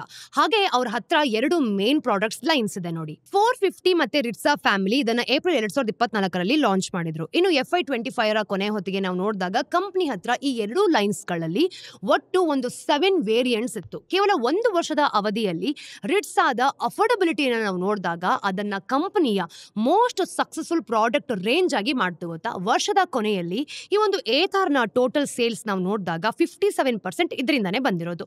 ಅವ್ರು ಇನ್ನೂ ಹೆಚ್ಚಾಗಿ ಅಂದ್ರೆ ಲೈನ್ಸ್ಗೆ ಎಕ್ಸ್ಪೆಂಡ್ ಆಗ್ತಾರಾ, ಬಹುಶಃ ಆಗ್ಬೋದು, ಆದ್ರೆ CEO ಹೇಳಿರೋ ಪ್ರಕಾರ ಸದ್ಯಕ್ಕಂತೂ ಆ ಪ್ಲಾನ್ ಇಲ್ಲ. ಇದಕ್ಕೆ ವಿರುದ್ಧವಾಗಿ ಓಲಾ ಎಲೆಕ್ಟ್ರಿಕ್ ಬ್ರೆಡ್ ಕಡೆಗೆ ಹೋಯ್ತು ನೋಡಿ. ಮಲ್ಟಿಪಲ್ ಡಿಸ್ಟಿಂಕ್ಟ್ ಮಾಡೆಲ್ಸ್ ಗಳು ಕೂಡ ಇಲ್ಲಿದೆ. S1, S1 Pro, S1 Air, S1 X ಜೊತೆಗೆ ಅಂದ್ರೆ 1 ಲಕ್ಷಕ್ಕಿಂತ ಕಡಿಮೆ ಇದ್ದ ಹಾಗೇನೆ 1.5 ಲಕ್ಷಕ್ಕಿಂತ ಹೆಚ್ಚು ಪ್ರೈಸ್ ಪಾಯಿಂಟ್ಸ್ ಗಳನ್ನ ಸ್ಪ್ಯಾನ್ ಮಾಡೋ ಬೇರೆ ಬೇರೆ ಸಬ್ ವೇರಿಯಂಟ್ಸ್ ಅಂತ ಅವರು ಮೋಟಾರ್ ಸೈಕಲ್ ಸೆಗ್ಮೆಂಟ್ಸ್ಗೂ ಕೂಡ ಎಂಟರ್ ಆದ್ರು. ಇನ್ನು ಲೇಟ್ Q4 ಅಲ್ಲಿ ಈ ಒಂದು ರೋಡ್ ಸ್ಟಾರ್ ಎಕ್ಸ್ ಲಾಂಚ್ ಮಾಡಿಕೊಂಡು ಎಲೆಕ್ಟ್ರಿಕ್ ಮೋಟಾರ್ ಬೈಕ್ ಲಾಂಚ್ ಮಾಡಿದ ಮೊದಲ ಮೇಜರ್ ಇಂಡಿಯನ್ EV ಮ್ಯಾನುಫ್ಯಾಕ್ಚರರ್ ಕೂಡ ಆದ್ರು. ಎರಡೂ ಕಂಪನಿಗಳು ಭಾರತದಲ್ಲಿ ಒಂದು ಮ್ಯಾನುಫ್ಯಾಕ್ಚರಿಂಗ್ ಪ್ರೆಸೆನ್ಸ್ ನ ಬಿಲ್ಡ್ ಮಾಡೋದಕ್ಕೆ ಟ್ರೈ ಮಾಡ್ತಿದೆ. ಅಂದ್ರೆ ಅವರು ಪ್ರತಿಯೊಂದು ಪಾರ್ಟ್ನು ಇಲ್ಲೇ ಮ್ಯಾನುಫ್ಯಾಕ್ಚರ್ ಮಾಡ್ತಾರೆ ಅಂತಲ್ಲ, ಆದ್ರೆ ಅದು ಬೇರೆಯೇ ದಿನದ ಕತೆ ಅಂತ ಹೇಳ್ಬೋದು ಬಿಡಿ. ಪ್ರಪಂಚದಾದ್ಯಂತ EV ಮ್ಯಾನುಫ್ಯಾಕ್ಚರರ್ಗೆ ಹೇಗೆ ನಡೀತಿದೆ ಅಂತ ಚೆನ್ನಾಗಿ ಅರ್ಥ ಮಾಡ್ಕೊಳ್ಳೋದಕ್ಕೆ IEಯ ಒಂದು EV ಔಟ್ಲುಟ್ ಬಗ್ಗೆ ನಾವು ಮಾಡಿರೋ ಒಂದು ಸ್ಟೋರಿಯನ್ನ ನೀವು ನೋಡ್ಬೋದು. ಆದ್ರೆ ಸದ್ಯಕ್ಕೆ ಅದ್ರ ಬಗ್ಗೆ ಆಮೇಲೆ ಮಾತಾಡೋಣ. ಏತರ್ ಮತ್ತೆ ಓಲಾ ಎಲೆಕ್ಟ್ರಿಕ್ ಹಾಗೆ ಒಂದು ಮ್ಯಾನುಫ್ಯಾಕ್ಚರಿಂಗ್ ಪ್ರೆಸೆನ್ಸ್ ಬಿಲ್ಡ್ ಮಾಡೋದಕ್ಕೆ ಬೇರೆ ಬೇರೆ ರೂಟ್ಸ್ ಅನ್ನ ಸೆಲೆಕ್ಟ್ ಮಾಡಿದೆ. ಈಗ either slow and steady route ಅನ್ನ ತಗೊಂಡಿದೆ. ಅದು ತನ್ನ ಒಂದು ಮ್ಯಾನುಫ್ಯಾಕ್ಚರಿಂಗ್ ಕೆಪಾಸಿಟಿಯನ್ನ ನಿಧಾನವಾಗಿ ಎಕ್ಸ್ಪೆಂಡ್ ಮಾಡ್ತಿದೆ. ಇನ್ನು ಕ್ಯಾಶ್ ಈ ಒಂದು ಫ್ರೀ ಆದ ಹಾಗೆ ಮತ್ತೆ ರೆವಿನ್ಯೂಸ್ ಕೂಡ ಈ ಒಂದು ಡಿಮ್ಯಾಂಡ್ ಏನಿರುತ್ತೆ ಅದನ್ನ ಬೆಳೆದ ಹಾಗೆ ಅದನ್ನ ಬಿಲ್ಡ್ ಮಾಡ್ತಾ ಹೋಗ್ತಿದೆ. ಅವರು ಇತ್ತೀಚೆಗೆ ಹೊಸೂರಿನಲ್ಲಿ ತಮ್ಮ ಒಂದು ಸೆಕೆಂಡ್ ಮ್ಯಾನುಫ್ಯಾಕ್ಚರಿಂಗ್ ಫೆಸಿಲಿಟಿನೂ ಕೂಡ ಓಪನ್ ಮಾಡಿದ್ರು. ಇದರಿಂದ ಅವರ ಕೆಪಾಸಿಟಿ ವರ್ಷಕ್ಕೆ ಸುಮಾರು 4 ಲಕ್ಷ ಯೂನಿಟ್ಸ್ಗೆ ಏರ್ಕೊಂಡೋಗಿದೆ. ಮೊದಲು ಇದ್ದ 1,20,000 ಯೂನಿಟ್ಸ್ ನಿಂದ 250% ಹೆಚ್ಚು. ಇನ್ನು ಕಂಪನಿ ತಾನು ಒಂದು ತುಂಬಾ ಕಡಿಮೆ ರೇಟ್ ಮಾಡಬೇಕಾದ್ರೆ ಯಾವುದನ್ನೇ ಆದ್ರೂ ಕೂಡ ಔಟ್ಸೋರ್ಸ್ ಮಾಡೋದಕ್ಕೆ ಸಿದ್ಧವಾಗಿರುತ್ತೆ. ಬಹುಶಃ ಅದಕ್ಕೋಸ್ಕರನೇ ಅನ್ಸುತ್ತೆ ಏತರ್ ಸದ್ಯಕ್ಕೆ ಬ್ಯಾಟರಿ ಸೆಲ್ಸ್ ತರದ ಹೆಚ್ಚು ಕಾಂಪ್ಲೆಕ್ಸ್ ಪಾರ್ಟ್ಸ್ ಗಳನ್ನ ಥರ್ಡ್ ಪಾರ್ಟಿ ಸಪ್ಲೈಯರ್ಸ್ ಕಡೆಯಿಂದ ಸೋರ್ಸ್ ಮಾಡ್ಕೊಳ್ತಿದೆ ನೋಡಿ. ಏತರ್ ಬೆಳೆದ ಹಾಗೆ ಅವರ ಒಂದು ಪ್ಲಾನ್ ಯೂನಿಟ್ ಎಕನಾಮಿಕ್ಸ್ ಮತ್ತೆ ಒಂದು ಮಾರ್ಜಿನ್ ಇಂಪ್ರೂವ್ಮೆಂಟ್ಸ್ ಮೇಲೆ ಫೋಕಸ್ ಮಾಡೋದು ಅನ್ಸುತ್ತೆ ನೋಡಿ. ಅಂದ್ರೆ ಅದು ಸಾಧ್ಯವಾದಷ್ಟು ಕಡಿಮೆ ಖರ್ಚಿನಿಂದ ನಡೆಸೋದಕ್ಕೆ ಟ್ರೈ ಮಾಡ್ತಿದೆ ಅಂತ. ರಿಟರ್ನ್ ಸಿಗೋ ಖಚಿತ ಇರ್ಬೋದು, ಇದಕ್ಕೆ ನಾವು ನೋಡಿದಾಗ ಸ್ಪೆಂಡಿಂಗ್ ಕೂಡ ಮಾಡ್ತಿದೆ. ಇನ್ನು ರಿಸಲ್ಟ್ ಸ್ಪಷ್ಟವಾಗಿ ಕಾಣಿಸುತ್ತೆ. ಕಂಪನಿ FY25 ನಲ್ಲಿ ಗ್ರಾಸ್ ಮಾರ್ಜಿನ್ಸ್ ನ ನೋಡಿದಾಗ 9% ಇಂದ 18%ಗೆ ಡಬಲ್ ಮಾಡ್ಕೊಳ್ಳೋದ್ರಲ್ಲಿ ತುಂಬಾ ಸಕ್ಸಸ್ಫುಲ್ ಆಗಿದೆ ಅಂತ. ನಿಜ ಹೇಳ್ಬೇಕು ಅಂತಂದ್ರೆ ಕಂಪನಿಯ ಹೊಸ ಫ್ಯಾಕ್ಟರಿ ಸೆಟಪ್ ಮಾಡೋದಕ್ಕೆ ಡೆಟ್ ಕೂಡ ರೇಸ್ ಮಾಡಲಿಲ್ಲ. ಬದಲಿಗೆ ಏಥರ್ IPO ರೂಟ್ಸ್ಗೆ ಹೋಯ್ತು. ತಮ್ಮ ಒಂದು ಲಿಸ್ಟಿಂಗ್ ನಿಂದ ರೇಸ್ ಮಾಡಿದ ಮನಿನ ಬಳಸ್ಕೊಂಡು ಮಹಾರಾಷ್ಟ್ರದಲ್ಲಿ ಇನ್ನೊಂದು ಫೆಸಿಲಿಟಿನೂ ಕೂಡ ಬಿಲ್ಡ್ ಮಾಡ್ತಿದೆ. ಇದಕ್ಕೆ ಆಪೋಸಿಟ್ ಆಗಿ ಓಲಾ ಇದೇ ಪಜಲ್ ನ ತುಂಬಾ ವಿಭಿನ್ನ ರೀತಿಯಲ್ಲಿ ಅಪ್ರೋಚ್ ಮಾಡ್ತಿದೆ ನೋಡಿ. ಅದು ಪ್ರಾಫಿಟಬಿಲಿಟಿ ನೋಡೋಕ್ಕಿಂತ ಮುಂಚೆ ಕೆಪಾಸಿಟಿ ಮತ್ತೆ ವಾಲ್ಯೂಮ್ ಗ್ರೋತ್ ಅಲ್ಲಿ ತುಂಬಾ ಅಪ್ಫ್ರಂಟ್ ಆಗಿ ಜಾಸ್ತಿ ಇನ್ವೆಸ್ಟ್ ಮಾಡ್ತಿದೆ. ವಾಲ್ಯೂಮ್ಸ್ ಜನರೇಟ್ ಮಾಡೋದ್ರಲ್ಲಿ ಅರ್ಲಿ ಲೀಡ್ ತಗೊಳ್ಳೋ ಭರವಸೆಯಿಂದ ಕಂಪನಿಗೆ ದೊಡ್ಡ ಮೊತ್ತದ ಈ ಒಂದು ಕ್ಯಾಪಿಟಲ್ ಸ್ಪೆಂಡ್ ಮಾಡೋ ಹೆಚ್ಚಿನ ಹಸಿವು ಇದೆ ಅಂತ ಇಲ್ಲೇ ಗೊತ್ತಾಗತ್ತೆ. ಏಥರ್ ಒಂದೇ ಸಲಕ್ಕೆ ಕೆಲವು ಲಕ್ಷಗಳ ಬ್ಯಾಚಸ್ ಅಲ್ಲಿ ಕೆಪಾಸಿಟಿನ ಆಡ್ ಮಾಡ್ಕೊಂಡ್ರೆ ಓಲಾ ಎಲೆಕ್ಟ್ರಿಕ್ ಈ ಒಂದು ಫ್ಯೂಚರ್ ಫ್ಯಾಕ್ಟರಿನ ನಿರ್ಮಿಸ್ತಾ ಇದೆ. ಇದು ಪ್ರಪಂಚದ ಲಾರ್ಜೆಸ್ಟ್ EV ಮ್ಯಾನುಫ್ಯಾಕ್ಚರಿಂಗ್ ಫೆಸಿಲಿಟೀಸ್ ಗಳಲ್ಲಿ ಒಂದು. ಇದರ ಒಂದು ಪ್ಲಾಂಟ್ ಕೆಪಾಸಿಟಿ ವರ್ಷಕ್ಕೆ 2 ಮಿಲಿಯನ್ ಯೂನಿಟ್ಸ್. ಅವರ ಒಂದು ವರ್ಟಿಕಲ್ ಇಂಟಿಗ್ರೇಷನ್ಸ್ ಅಲ್ಲಿ ತುಂಬಾ ಜಾಸ್ತಿ ಇನ್ವೆಸ್ಟ್ ಮಾಡ್ತಿದ್ದಾರೆ ಅಂತ ಗೊತ್ತಾಗುತ್ತೆ. ತಮ್ಮ ಒಂದು ಆಪೋಸಿಟ್ ಕಾಂಪಿಟೇಟರ್ಸ್ ಯಾರಿರ್ತಾರೆ ಅವರ ಒಂದು ವ್ಯಾಲ್ಯೂ ಚೈನ್ಸ್ ನ ಹೆಚ್ಚಿನ ಭಾಗವನ್ನ ಕ್ಯಾಪ್ಚರ್ ಮಾಡುವಂತ ಉದ್ದೇಶದಿಂದ ಇವರು ಇದನ್ನ ಮಾಡ್ತಾರೆ. ಅವರು ತುಂಬಾ ಮಹತ್ವಾಕಾಂಕ್ಷೆ ಇರುವಂತಹ ಪ್ರಾಜೆಕ್ಟ್ಸ್ ಗಳಲ್ಲಿ ಒಂದನ್ನ ಇಟ್ಕೊಂಡಿದ್ದಾರೆ. ತಮ್ಮದೇ ಆದ 4680 ಭಾರತ್ ಸೆಲ್ ಮ್ಯಾನುಫ್ಯಾಕ್ಚರ್ ಮಾಡುವಂತಹ ಪ್ರಾಜೆಕ್ಟ್ ಇದು. ಇದೊಂದು ಹೊಸ ಹಾಗೂ ದೊಡ್ಡದಾದ ಬ್ಯಾಟರಿ ಸೆಲ್. ಇದು ಟ್ರೆಡಿಷನಲ್ ಸೆಲ್ಗಿಂತ 5 ಪಟ್ಟು ಹೆಚ್ಚು ಎನರ್ಜಿ ಸ್ಟೋರ್ ಮಾಡತ್ತಂತೆ. ಇನ್ನು ಪ್ಲಾನ್ ಪ್ರಕಾರ ಎಲ್ಲನೂ ಕೂಡ ನಡೆದ್ರೆ ಇದು ಭಾರತದಲ್ಲಿ ಕೆಲವರ ಹತ್ರ ಇರುವಂತ ಕೆಪಾಬಿಲಿಟಿ ಆಗಲಿದೆ ನೋಡಿ. ಇದು ನಿಜವಾಗ್ಲೂ ವರ್ಕೌಟ್ ಆಗುತ್ತಾ ನಮ್ಗಂತೂ ಗೊತ್ತಿಲ್ಲ. ಸದ್ಯಕ್ಕಂತೂ ಈ ಒಂದು ಮಾಸಿವ್ ಪ್ರಾಜೆಕ್ಟ್ ಡಿಲೇ ಆಗ್ತಾ ಇದೆ ಅಂತ ಗೊತ್ತಾಗುತ್ತೆ. ಸದ್ಯದಲ್ಲೇ ಪೂರ್ತಿ ಆಗೋ ಹತ್ರದಲ್ಲಂತೂ ಇಲ್ಲ. ಆದ್ರೆ ಕಂಪನಿ ಎಂದಾದ್ರೂ ವಿಷಯಗಳನ್ನ ಸರಿಪಡಿಸ್ಕೊಂಡ್ರೆ ಅದು ತನಗಾಗಿ ಒಂದು ಸ್ಪಷ್ಟವಾದ ಕಾಂಪಿಟೇಟರ್ಸ್ ಇಂದ ರಕ್ಷಣೆ ಮಾಡ್ಕೊಳ್ಳುವಂತ ಒಂದು ಅನುಕೂಲ ಕೂಡ ಇಟ್ಕೊಳ್ಳುತ್ತೆ. ಅಂದ್ರೆ ಕ್ರಿಯೇಟ್ ಮಾಡ್ಕೊಳ್ಬಹುದು ಅಂತ. ಪ್ರತಿ EV ಮೇಲೂ ಕೂಡ ತುಂಬಾನೇ ಜಾಸ್ತಿ ಚಾರ್ಜ್ ಇರುತ್ತೆ. ಹಾಗೆ ಖರ್ಚು ಮಾಡ್ಕೊಂಡು ಅವ್ರಿಗೆ ಬೇಕಾಗೆ ಅವ್ರು ಅದನ್ನ ನಡೆಸ್ಕೊಳ್ಬಹುದು. ಅಂತಹ ಪ್ರಾಜೆಕ್ಟ್ ಜೊತೆ ಬರೋ ಒಂದು ಹೈ ಫಿಕ್ಸ್ಡ್ ಕಾಸ್ಟ್ ಅನ್ನ ಅಬ್ಸರ್ವ್ ಮಾಡ್ಕೊಳ್ಳುವಂತ ವಾಲ್ಯೂಮ್ ಕೂಡ ಇಲ್ಲಿರುತ್ತೆ ನೋಡಿ. ಎರಡೂ ಕಂಪನಿಗಳು ಎಲೆಕ್ಟ್ರಿಕ್ 2 ವೀಲರ್ಸ್ ಮಾರಾಟ ಮಾಡ್ತಿದ್ರು. ಅವರು ತಮ್ಮ ಒಂದು ಆಫರಿಂಗ್ಸ್ ನ ಬೇರೆ ಬೇರೆ ಟಾರ್ಗೆಟ್ ಕಸ್ಟಮರ್ಸ್ ಗೆ ಗುರಿ ಇಟ್ಕೊಂಡಿದ್ದಾರೆ. ಏಥರ್ ತನ್ನ ಒಂದು ಪ್ರೀಮಿಯಂ ಪ್ರಾಡಕ್ಟ್ ಆಗಿ ಪೊಸಿಷನ್ ಮಾಡ್ಕೊಳ್ಳೋದಕ್ಕೆ ಶುರು ಮಾಡಿತು. ಅವರು ಏನನ್ನ ಆಫರ್ ಮಾಡ್ತಿದಾರೋ ಅದನ್ನ ಅಫೋರ್ಡ್ ಮಾಡಬಹುದಾದ ಸ್ಪೆಸಿಫಿಕ್ ರೀಜನ್ಸ್ ಅಲ್ಲಿ, ವಿಶೇಷವಾಗಿ ಸೌತ್ ಇಂಡಿಯಾದಲ್ಲಿ ಇವರು ಮಾಡ್ತಿರೋದು. ಅಲ್ಲಿ ಅವರು Q4 FY25 ನಲ್ಲಿ 22.4% ಮಾರ್ಕೆಟ್ ಶೇರ್ ಅನ್ನ ಗಳಿಸಿದ್ದಾರೆ. ತಮ್ಮದೊಂದು ಸ್ಟ್ರಾಂಗ್ ಪೊಸಿಷನ್ ಬಿಲ್ಡ್ ಮಾಡಿಕೊಂಡು ಇವರು ಇದನ್ನೆಲ್ಲನೂ ಕೂಡ ಕ್ರಿಯೇಟ್ ಮಾಡಿರೋದು. ಆದ್ರೆ ಲಿಮಿಟೆಡ್ ನೆಟ್ವರ್ಕ್ ನಿಂದಾಗಿ ಅವರು ನಾರ್ತ್ ಮತ್ತೆ ವೆಸ್ಟ್ ಇಂಡಿಯಾದ ಹ್ಯೂಜ್ ಮಾಸ್ ಮಾರ್ಕೆಟ್ ಆಪರ್ಚುನಿಟಿಯನ್ನ ಮಿಸ್ ಮಾಡ್ಕೊಂಡ್ರು. ತಮ್ಮ ಒಂದು ಬೈಕ್ಸ್ ನ ಅಪ್ಫ್ರಂಟ್ ಆಗಿ ಪೇ ಮಾಡಕ್ ಆಗದಿರೋರಿಗೆ ಸೊಲ್ಯೂಷನ್ಸ್ ಕೊಡೋದ್ರಲ್ಲೂ ಕೂಡ ಅವ್ರು ಫೇಲ್ ಆದ್ರು ಅಂತ ಹೇಳ್ಬೋದು. ಏಥರ್ ಸಿಟೀಸ್ ಗಳಲ್ಲಿ ಪ್ರೀಮಿಯಂ ಲೆಂಡರ್ಸ್ ಜೊತೆ ಪಾರ್ಟ್ನರ್ಶಿಪ್ಸ್ ಅನ್ನ ಹೊಂದಿದ್ರು ಕೂಡ ಸಣ್ಣ ಟೌನ್ಸ್ ಗಳಲ್ಲಿ ಅಟ್ರಾಕ್ಟಿವ್ ಫೈನಾನ್ಸಿಂಗ್ ಆಪ್ಷನ್ಸ್ ಕೊಡೋದಕ್ಕೆ ಒದ್ದಾಡ್ತಿದ್ದಾರೆ ನೋಡಿ. ಅಲ್ಲಿ ಕಸ್ಟಮರ್ಸ್ಗೆ ಒಂದು ಲಾಂಗರ್ ಟೆನ್ಯೂರ್ ಲೋನ್ಸ್ಗಳು ಮತ್ತೆ ಈ ಒಂದು ಲೋವರ್ EMIs ಖಂಡಿತವಾಗ್ಲೂ ಬೇಕಾಗಿರುತ್ತೆ. ಇದರಿಂದ ಅವರು ಒಂದು ಹಳ್ಳಿಗಳ ಕಡೆ ಮತ್ತೆ ಒಂದು ಸೆಮಿ ಅರ್ಬನ್ ಮಾರ್ಕೆಟ್ ಅಲ್ಲಿ ಒಂದು ಅಕ್ಯುರೇಟ್ ಆಗಿರುವಂತಹ ಫೈನಾನ್ಸಿಂಗ್ ಗ್ಯಾಪ್ ಉಂಟಾಯ್ತು ಅಂತ ಹೇಳ್ಬೋದು. ಅವರ ರೀಚ್ ಲಿಮಿಟೆಡ್ ಕೂಡ ತುಂಬಾನೇ ಕಮ್ಮಿ ಆಗೋಯ್ತು. ಇನ್ನು ಓಲಾ ಎಲೆಕ್ಟ್ರಿಕ್ ಇನ್ನೊಂದ್ ಕಡೆ ಈ ಒಂದು ಡೇ 1 ನಿಂದಾನೇ ಪ್ಯಾನ್ ಇಂಡಿಯಾ ಪ್ರೆಸೆನ್ಸ್ಗೆ ಹೋಯ್ತು. ಮಲ್ಟಿಪಲ್ ಸ್ಟೇಟ್ಸ್ ನಲ್ಲಿ ನಾವು ನೋಡಿದಾಗ ಒಂದೇ ಸಮಯದಲ್ಲಿ ಆಪರೇಷನ್ಸ್ ಅನ್ನು ಕೂಡ ಸ್ಥಾಪನೆ ಮಾಡಿದೆ. ತುಂಬಾನೇ ವೇಗವಾಗಿ ಇವ್ರು ಏನ್ ಮಾಡ್ತಿದ್ದಾರೆ, ಸ್ಕೇಲ್ ಅಪ್ ಮಾಡ್ಕೊಳ್ಳೋದು ಕೂಡ ಇಲ್ಲಿ ಗೊತ್ತಾಗುತ್ತೆ. ಅವರ ನೆಟ್ವರ್ಕ್ ನ ನಾವು ನೋಡಿದಾಗ ಮೆಟ್ರೋಸ್ ಗಳಿಂದ ಹಿಡಿದು Tier 2 ಹಾಗೂ Tier 3 ಸಿಟೀಸ್ ಗಳ ತನಕ ಶುರುವಿನಿಂದಲೇ ಕೂಡ ಎಲ್ಲವನ್ನು ಕವರ್ ಮಾಡಿತ್ತು. ನಿಜ ಹೇಳ್ಬೇಕು ಅಂತಂದ್ರೆ ಅವರ ಹೊಸ ಮೋಟಾರ್ ಬೈಕ್ ಏಥರ್ಗಿಂತ ಹೆಚ್ಚಾಗಿ ಮುಟ್ಟದೇ ಇರುವಂತಹ ಏರಿಯಾಸ್ ಗಳಲ್ಲೂ ಕೂಡ ಒಂದು ದೊಡ್ಡ ಸಕ್ಸಸ್ ಆಗುವಂತಹ ನಿರೀಕ್ಷೆ ಇದೆ. ಆದ್ರೆ ಇದು ಸಸ್ಟೈನಬಲ್ ಆಗಿದ್ಯಾ? ಓಲಾ ಎಲೆಕ್ಟ್ರಿಕ್ ಇಷ್ಟು ಕಾಲ ತಮ್ಮ ಒಂದು ಪ್ರೈಸಸ್ ಲೋ ಆಗಿಟ್ಕೊಂಡು ಅಫೋರ್ಡಬಲ್ ಆಗಿ ಪೊಸಿಷನ್ ಮಾಡ್ಕೊಳ್ಳೋದಕ್ಕೆ ಒಂದು ಕಾರಣ ಅಂತಂದ್ರೆ ಸಬ್ಸಿಡೀಸ್ ಅವರು ಕೊಟ್ಟಿದ್ದಂತ ಒಂದು ಕಾಷನ್ ಅಂತ ಹೇಳ್ಬೋದು. ಈಗ ಆ ಒಂದು ಸಬ್ಸಿಡೀಸ್ ಕಡಿಮೆ ಆಗಿರೋದ್ರಿಂದ ಅದು ಇನ್ನೂ ಕೂಡ ಒಂದು ಲೋವರ್ ಪ್ರೈಸಸ್ ಅನ್ನ ಸಸ್ಟೈನ್ ಮಾಡಬಹುದಾ ಅನ್ನೋದು ಕೂಡ ಇಲ್ಲಿ ಗೊತ್ತಾಗುತ್ತೆ. ಈ ವರ್ಷದ ಆರಂಭದಲ್ಲಿ ಲಾಂಚ್ ಆದ ಕೆಲವೇ ವಾರಗಳಲ್ಲಿ ಕೆಲವು ಮಾಡೆಲ್ಸ್ ಗಳ ಪ್ರೈಸಸ್ ಕೂಡ ಹೆಚ್ಚಿದೆ. ಇನ್ನು ಪ್ರೈಸಸ್ ಇಲ್ಲಿ ಸ್ಟೆಬಿಲಿಟಿ ಆಗುತ್ತಾ ಅನ್ನೋದನ್ನ ಕೂಡ ನಾವು ಕಾದು ನೋಡ್ಬೇಕು. ಕೊನೆಗೆ ಒಂದು ಕಂಪನಿ ಸರ್ವೈವ್ ಆಗೋದು ಅವರ ಹೆಚ್ಚು ಪ್ರಾಡಕ್ಟ್ಸ್ ನ ಪುಷ್ ಔಟ್ ಮಾಡೋದ್ರಿಂದ ಮಾತ್ರ.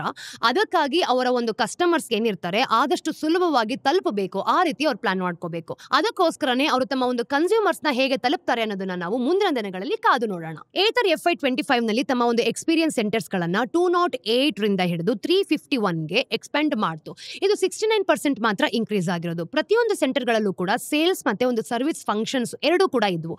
ಇದರಿಂದ ಅವ್ರಿಗೆ ರಫ್ಲಿ ನಾವು ನೋಡಿದಾಗ 373 ಕಸ್ಟಮರ್ಸ್ ಪರ್ ಔಟ್ಲೆಟ್ ನ ಅಂದ್ರೆ ಕಸ್ಟಮರ್ ಟು ಸ್ಟೋರ್ ರೇಷಿಯೋ ಸಿಕ್ಕಿರೋದು. ಇದು ಹೆಚ್ಚಾಗಿ ಪರ್ಸನಲೈಸ್ಡ್ ಸರ್ವಿಸ್ ಕೊಡೋದಕ್ಕೆ ಹೆಲ್ಪ್ ಮಾಡ್ತು ಕೂಡ.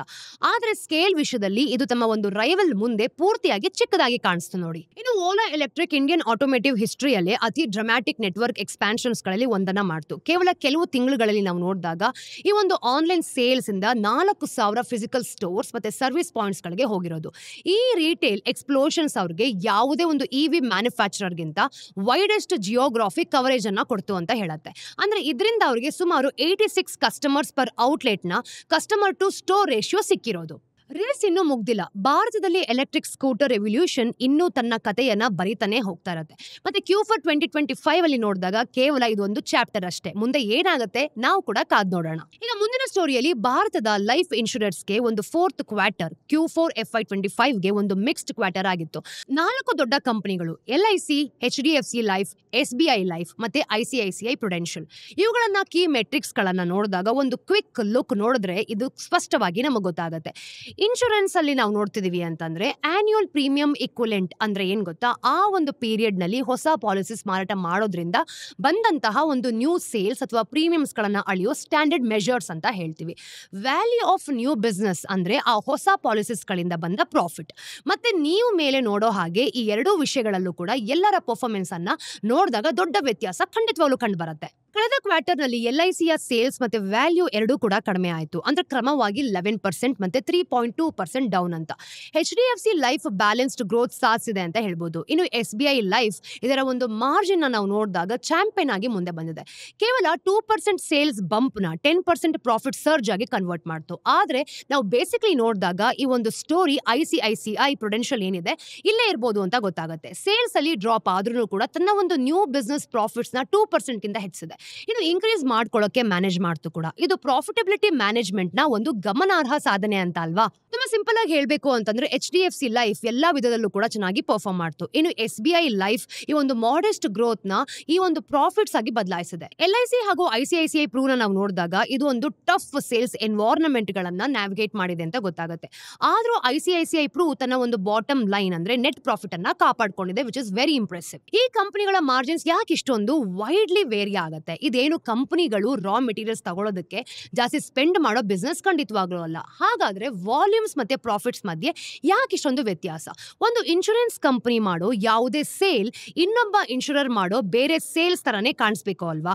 ದುಡ್ಡು ಎಲ್ಲಾ ಕಡೆನೂ ದುಡ್ಡೇ, ಆದ್ರೆ ಪ್ರೀಮಿಯಂಗಳಲ್ಲಿ ಗಳಿಸಿದ ಎಲ್ಲಾ ರುಪೀಸ್ ಒಂದೇ ಸಮಾನ ಆಗಿರೋದಿಲ್ಲ. ಯಾಕೆ? ಲೈಫ್ ಇನ್ಶೂರೆನ್ಸ್ ಕಾಣಿಸೋದಕ್ಕಿಂತ ಹೆಚ್ಚು ಕಾಂಪ್ಲೆಕ್ಸ್. ಅಂದ್ರೆ ಈ ಇನ್ಶೂರರ್ಸ್ ಏನಿರ್ತಾರೆ ಬೇರೆ ಬೇರೆ ಪ್ರಾಡಕ್ಟ್ಸ್ ಗಳನ್ನ ಮಿಕ್ಸ್ ಮಾರಾಟ ಮಾಡ್ತಾರೆ. ಪ್ರತಿಯೊಂದಕ್ಕೂ ಕೂಡ ತುಂಬಾನೇ ವಿಭಿನ್ನವಾದ ಎಕನಾಮಿಕ್ಸ್ ಇರುತ್ತೆ. ನಿಜ ಹೇಳ್ಬೇಕು ಅಂತಂದ್ರೆ ಪ್ರಾಡಕ್ಟ್ ಮಿಕ್ಸ್ ಅಂತ ಏನ್ ಹೇಳ್ತೀವಿ ಅಲ್ಲ, ಇದು ಮಾರಾಟವಾದ ಪಾಲಿಸೀಸ್ ಗಳ ವಿಧಗಳು ಅಥವಾ ಒಂದು ಬಹುಶಃ ನಾವು ನೋಡಿದಾಗ ಅದಕ್ಕಿಂತ ಹೆಚ್ಚು ಅಂತ ಹೇಳ್ತೀವಿ.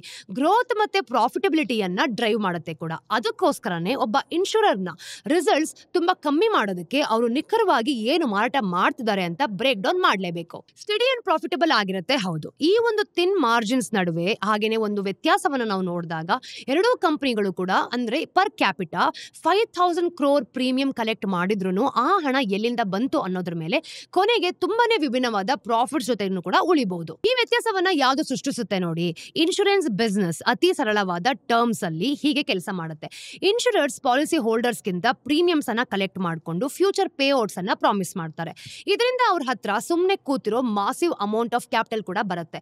ಸೊ ಅವರು ಆ ಪ್ರೀಮಿಯಮ್ಸ್ ಗಳನ್ನ ತಗೊಂಡು ಅವನ್ನ ಮಾರ್ಕೆಟ್ಸ್ ಅಲ್ಲಿ ಇನ್ವೆಸ್ಟ್ ಮಾಡಿ ಹ್ಯೂಜ್ ಅಮೌಂಟ್ಸ್ ಆಫ್ ಈ ಒಂದು ಪ್ಯಾಸಿವ್ ಇನ್ಕಮ್ ಜನರೇಟ್ ಮಾಡ್ತಾರೆ. ಆ ಹಣ ಅವ್ರದ್ದು ಸ್ವಂತದಲ್ಲ ಖಂಡಿತ, ಇದ್ರ ಜೊತೆಗೆ ಬಾಧ್ಯತೆಗಳು ಕೂಡ ಇದ್ದೇ ಇರುತ್ತೆ.